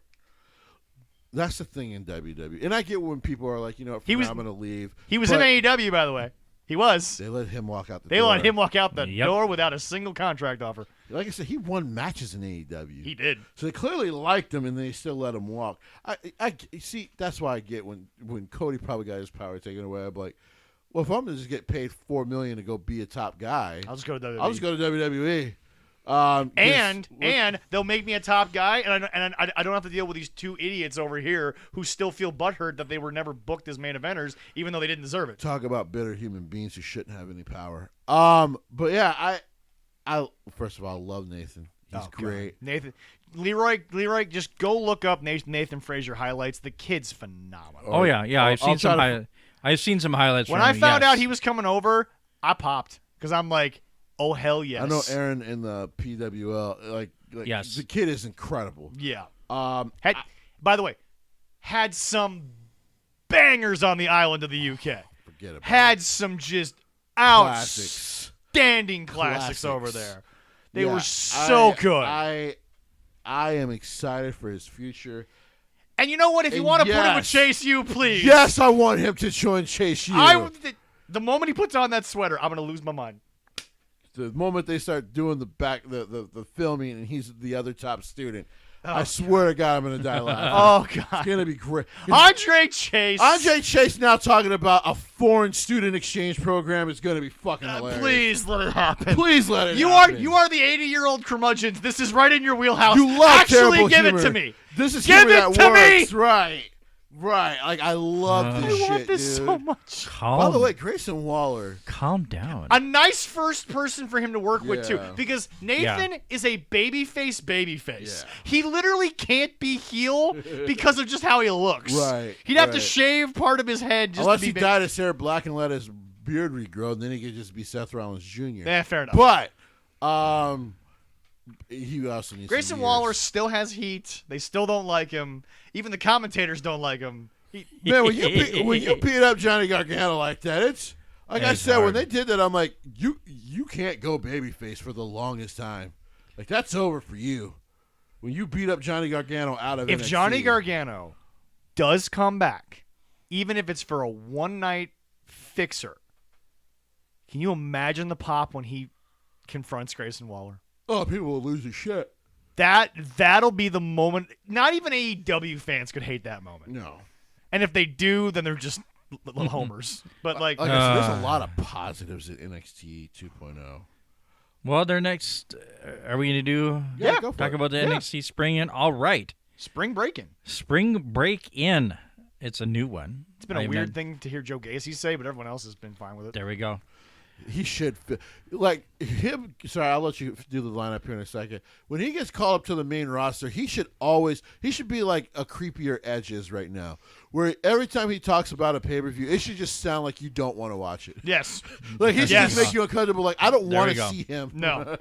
No. All right. But then you'll watch out of the sickest curiosity. that, you Yes. ever that could morbid think of. curiosity. Oh God, yes.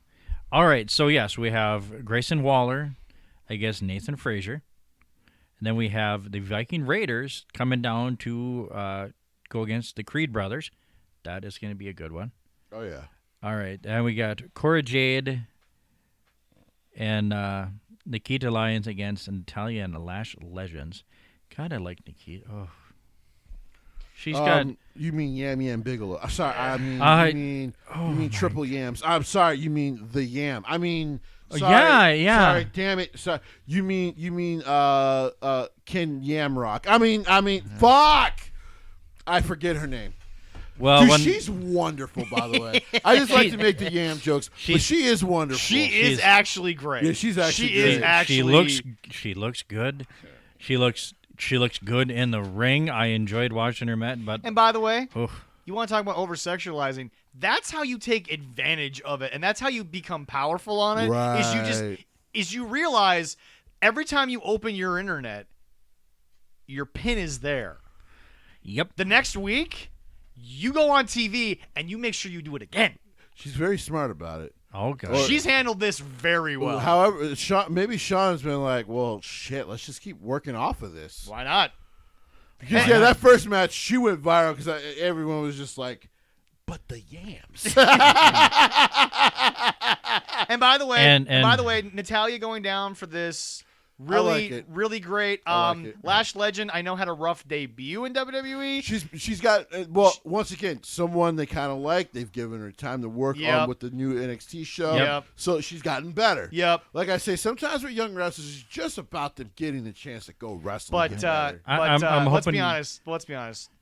There's a reason Jesse's watching this tag match. I'm hoping for a butt pin. It's Yam Yam Bigelow. It's I said I'm hoping for a butt pin. It's Yam Michaels. Okay? I can't help it. The leader of Yam X. God. Wow, he could go on Like for a while. I was watching this match with Lash Legend last week, and because she really is a really great performer, and I'm enthralled, and I'm rooting for her, and like as I think she's getting ready to do the pin, the straight guy in me took over, right, and I yelled about the Yams. And I did not realize that my cousin was coming to bring me food. So he runs into the room, and as a black man, he hasn't watched WWE in a while. He's mostly kind of stick-toned to like MLW and NWA recently. Yeah. It's kind of he's like it's my stride. I've been liking the old school stuff, but he saw her. He's like, oh, this is who you guys have been talking about on the end. I'm like, yeah. We're talking about those yams. It's big yams. You know, it's X-Pac yams. Like, feed me for 3 Thanksgivings. All right, move on before I can't stop because I'll keep going. I'm looking I forward. kind of want you to. I I'm not gonna know. lie. We I'm could not have a hating whole this. YouTube show with just him talking about yams. Oh my god! And if Well, no, hold on a second. and if they think we're talking about the Before we potato move yam, on, they're bad. In this match, Jesse, I just want to clarify. Yes. Okay.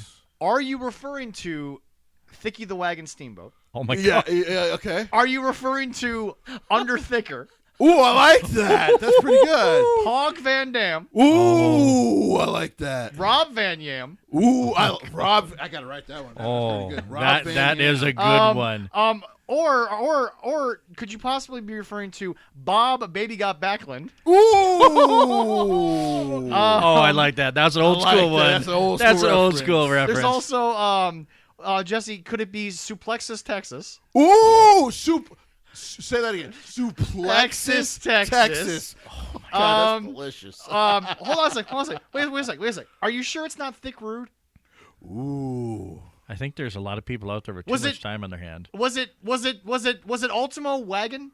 Oh my god. Oh god damn it, that wins. I'm not done. That might have won. Oh, I love that one. Was it perhaps Claptus Jack? Oh my god, yes.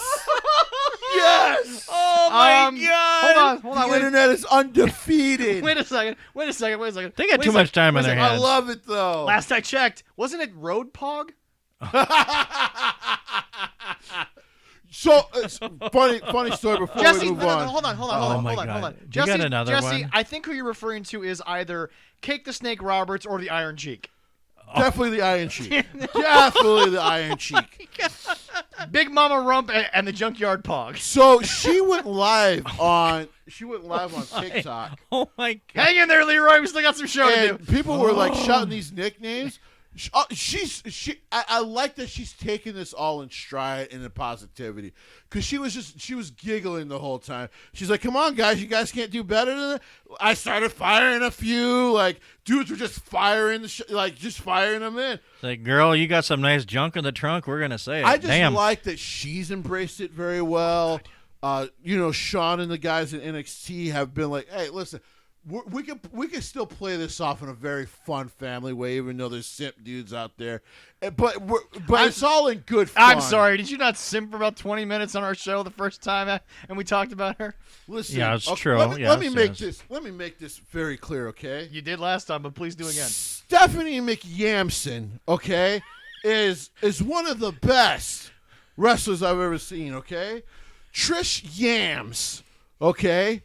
Okay, I just she brings me joy. Actually, I believe it was Trish Yamness. Thank you, Trish Yamness. Yeah. Because here's the other thing, she is the booty holder of belief. You know what I mean? She is the Ayatollah of bootiola. They should actually make new bootios with her face on it. Actually, that's a great idea, WWE. I want 20% of that cut. I like my booty because you've seen my girl. Just check your phone. I sent the entire list for you. Okay. Oh, I'm posting all these. Jesse, I understand. I like the booty. You see my girl, right? I think we can all relate to some nice yams. Oh fuck yeah! Some hammocks. So spring break it. Yeah. All right. Next couple of matches here. All right. We were in the middle of that match. Oh god, yeah. There are 3 other women in this match. Well, yeah, I did. I told them all. I mean, listen, there are 3 other women. Natalya, in the match, Lash, and Cora Jade. But there's only 2 world hammocks that I'm worried about. That's all I'm saying. Okay, there's only 2 globes that I'm worried about in this match. That's the North Hemisphere and the South Hemisphere. You know what I mean? Hold on a sec. The East Pacific and the West. I just got texted by NBA on TNT. The big Claptus. You know what? That's pretty good, but I think you're missing out on Lord. the Queen of Yams. Yeah, the Queen of Yams. Okay, we got to move on. Oh my God, we could go on for a while. Jesse, Yeah. I've been told this by one of my good friends. We all know him as Big Willie. Yeah. You're a black man. You can do this for you can do this for a 3-hour show. Oh, bro, I'll keep going. Leroy, save us. What's the next match? Oh, and I totally understand, and I'd go with it. Our thickness, Lord and Savior. Yes, indeed. Very thickness. Yes. By the way, Braun- Yam Yam Bigelow was on that list. Oh, yes. One of the first ones to put that out there. Braun Breaker against Joe Gacy for the NXT Championship. This is gonna rock That's gonna be in great. so many ways. It's gonna be great. And then probably going to end, it might start tonight or end tonight, I don't know. But the triple threat match for the NXT Championship. Cameron Grimes, Solo, and Cameron Hayes. Oh, North American Championship. Yeah. Who's going to, is that going to end, do you think that'll end the night? First of all, this past week, I think it should. Trick Williams, one of the best manager spots I've seen in a while. Trick Williams was great, deserves some love. He's just doing really good work. He really is. He's not even really a manager. He's more like the buddy. And I like he's the hype man. I like that he's been accepting of the role. Sometimes if you find a role and it's working really well, don't ruin it. Or not even don't ruin it, but keep playing with it. Have fun with it. Well, how many times have I said Flavor Flav made a 40-year career out of it? He was a hype man. That was all he was. That and a big clock. But he was also important to being that hype man. So yeah, Public Enemy isn't Public Enemy without Flavor Flav. That is without question. I do think it'll end in a triple threat because I think they'll want to give them all the time in the world. Yeah. It could, this whole night could open with the NXT Championship match. All I'm saying is that recently they've been giving the North American title kind of the opening, and it's been highly successful as the opening. Well, which is smart because Triple H still makes them treat it as a workhorse title, and that's just smart to do. I'm going to go out on a ledge, unlike Braun Breaker, what he shouldn't have done. Yeah. Boom, bitch! That was so evil! Take it from your uncle. Be a little smarter about that. Do the math. Do the math. You got to get some math He going. said, listen to me, you just need to take a fall and then push this guy off of a cliff, basically. Yeah. I'm like, that is some Kane-like shit. Mm-hmm. And then he smiled. He didn't just smile. He grinned. A shit-eating grin was all that was. I was like, dude, he's going to be the next NXT champion because that's some evil shit to do. Do you think that's going to happen? I think he's going to win that title.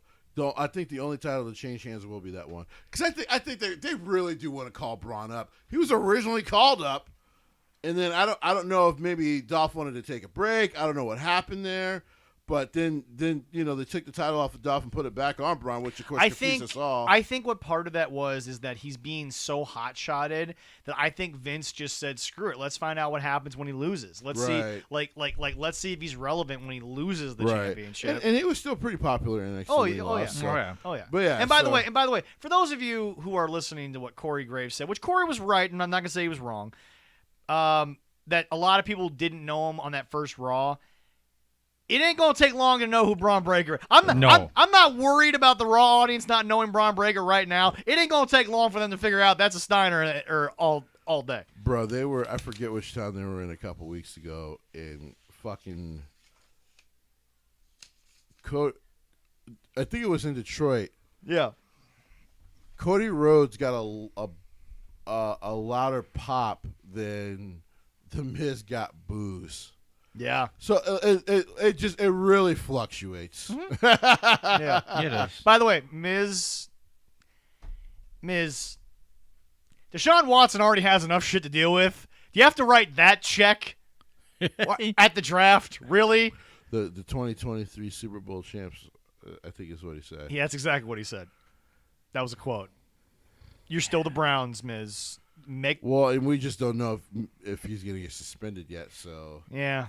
You can't write a check that your team's ass probably can't cash. To be fair, though, they're writing a $19 million check whether he plays or not for the other guy. So we'll see what happens. With that. Shit, they might be paying Baker Mayfield $19 million just to go away. No, Jesse, that's what they owe him.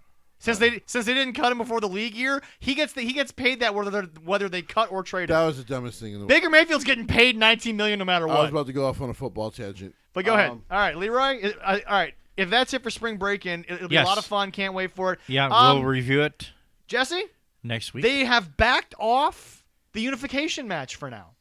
Yeah, shockingly so. Mm-hmm. Is it perhaps even they've realized that maybe the brand split doesn't work? No. Well, here's what I know. The brand split works when it's used properly. True.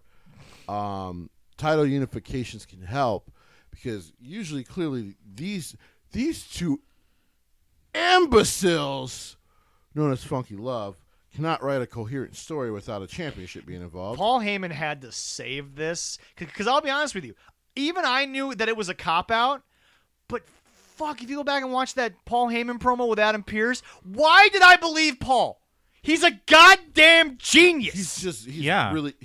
As we like to say, he's really great at what he does. I sat there and I was like, I came out of that being like, yeah, Adam, you better fucking make this match before they fire. And all of a sudden I'm like, wait. What? What did Paul just do to me? I think the run with RK Bro is going so good, they got to keep it going. Well, that's because you've got Randy, who's about as engaged as he's ever fucking been. Yeah, I mean, he doesn't have a world title reign this engaged. I give him a lot of credit for like really embracing Riddle and the whole team situation. He's the reason RK Bro's still together. Right. Because he said, no, you ain't breaking this shit up. Yeah, because they were going to try to break them up before me. I did see that, and I was like, wow. And yeah, I mean, I think that's the reason. I mean, they gotta keep riding this. I mean, ride it to SummerSlam. Why not? What you need to do is you need to ride it until Elias comes back from recording his album and he can team with his brother Ezekiel. That is right. I never thought about that. Fuck you. I knew he was going to throw an Ezekiel reference in here today. I didn't think it was going to come this late in the show, but he got it in. It is pretty good though. The Ezekiel stuff is good. Yeah. I'm missing Elias. But Ezekiel is. I agree with Kevin Owens. You're all insane. No. But again, I said as long as this storyline is solely Kevin's the only one who's not in on right. it, this is just It great. works. It really works. This has been amazing. And for Ciampa to just be like, that's Ezekiel. Yes. I'm Yeah, just I like, just- yeah, I'm just no, like, it's why? That's Ezekiel. Why is this working? the lie detector test. Oh God, I gotta admit, Kevin. 150 Canadian dollars.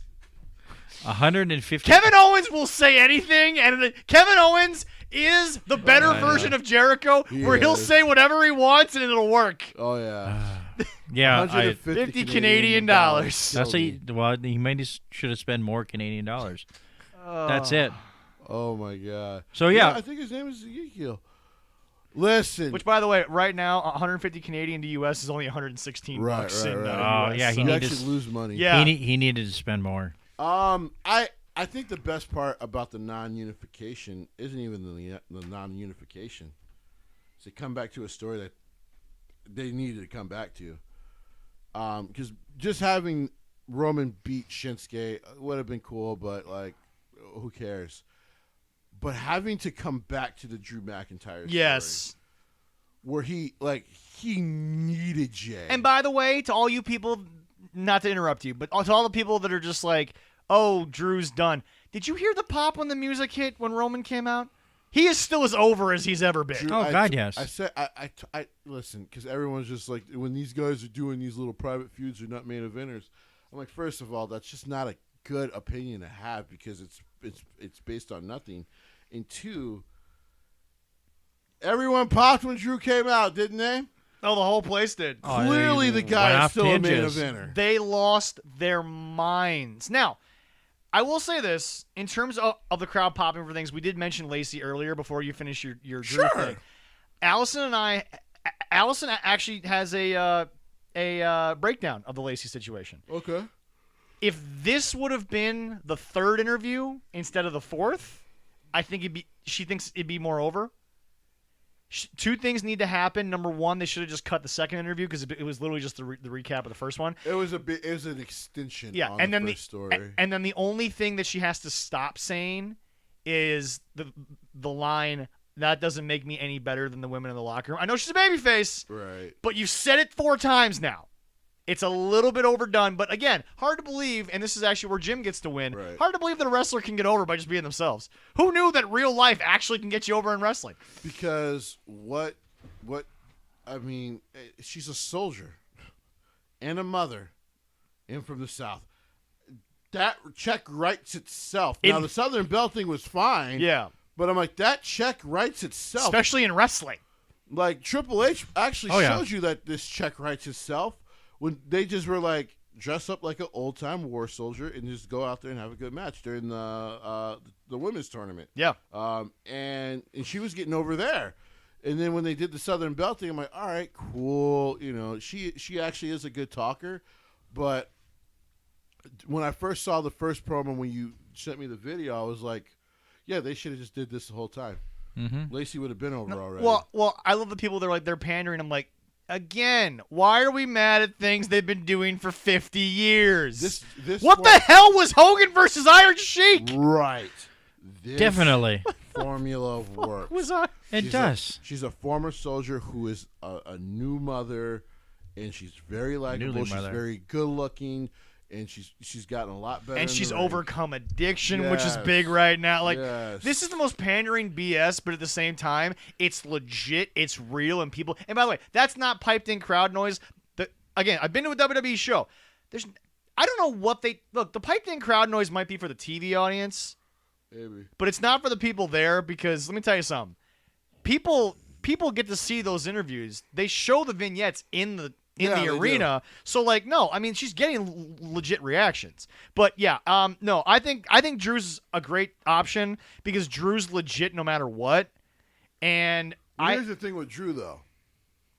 You can actually carry this to SummerSlam. if you oh want to. hell yes. Yes, yeah, they can.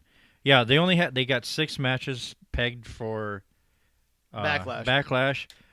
Not going to go through them this next because we're gonna next week. If they add anything else, they Right. could.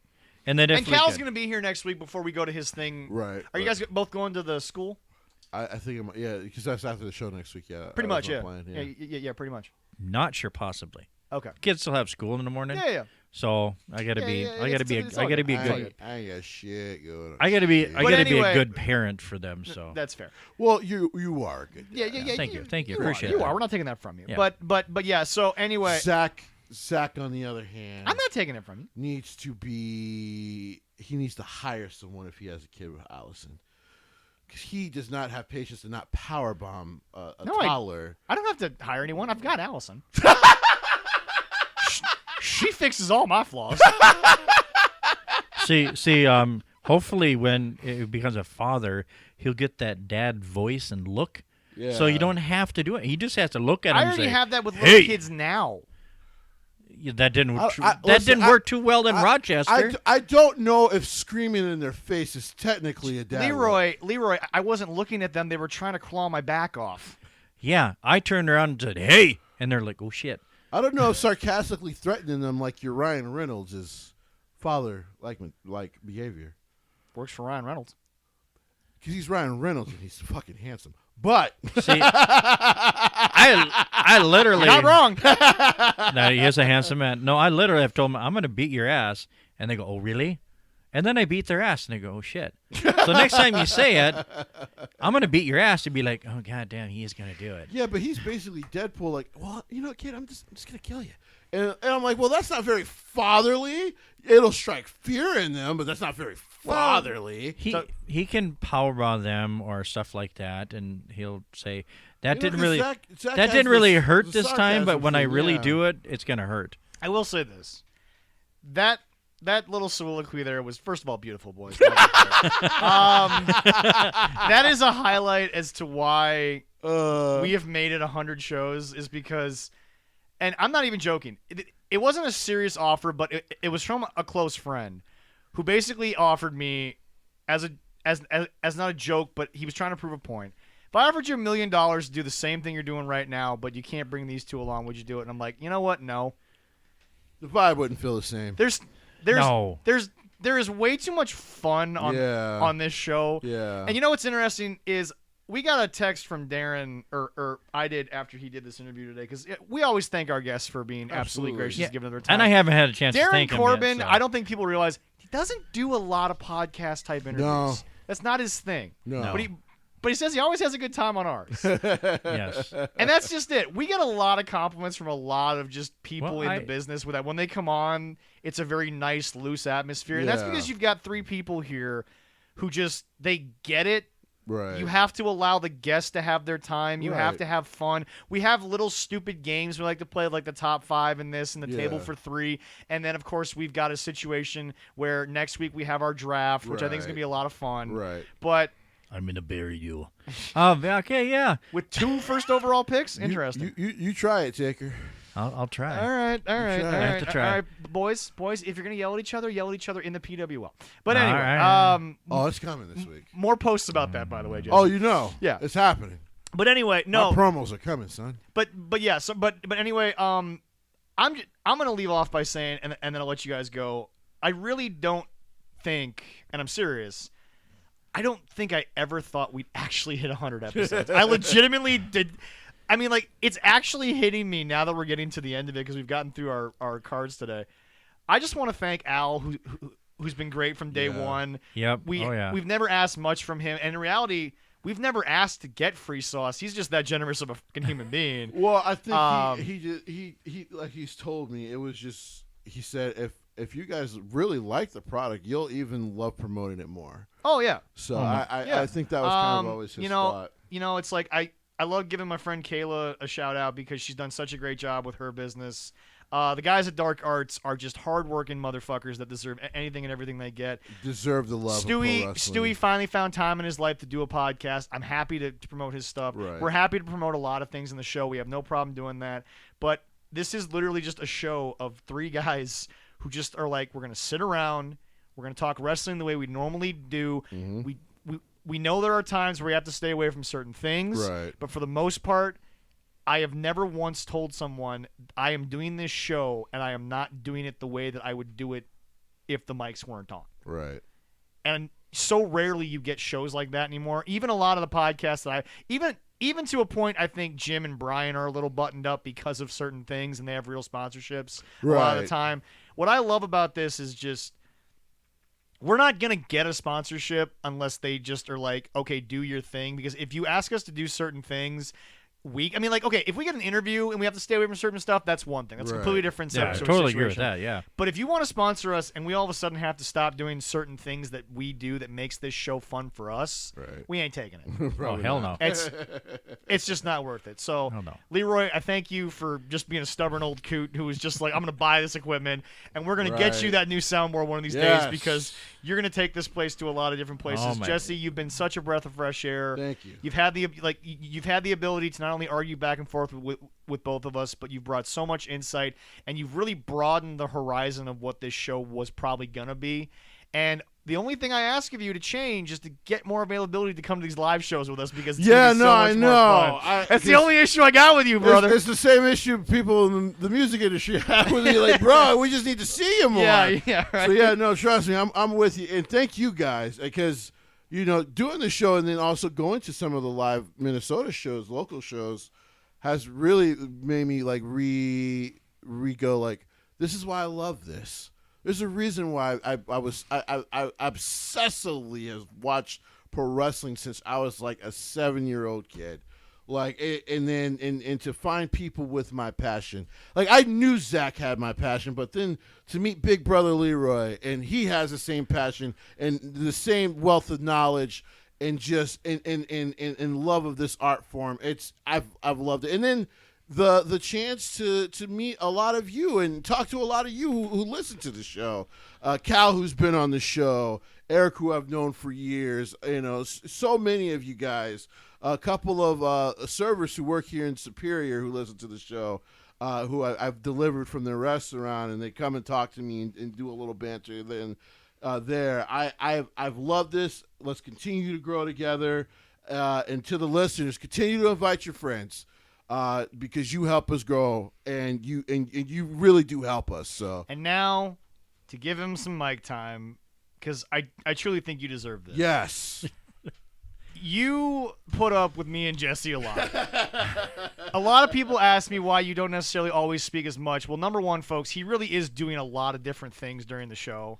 But to think for 1 second we don't appreciate all the shit that you do for us. Like, without you, the show doesn't run. Yeah, no, it really doesn't. Like, I mean, we've muddled through one show without you, but muddle is probably the best way to describe people, that let me show. be fair. He pre-set up a lot of that for me. He did. Without you doing that, I don't think we run the show. So I want to give you a couple of minutes here because this.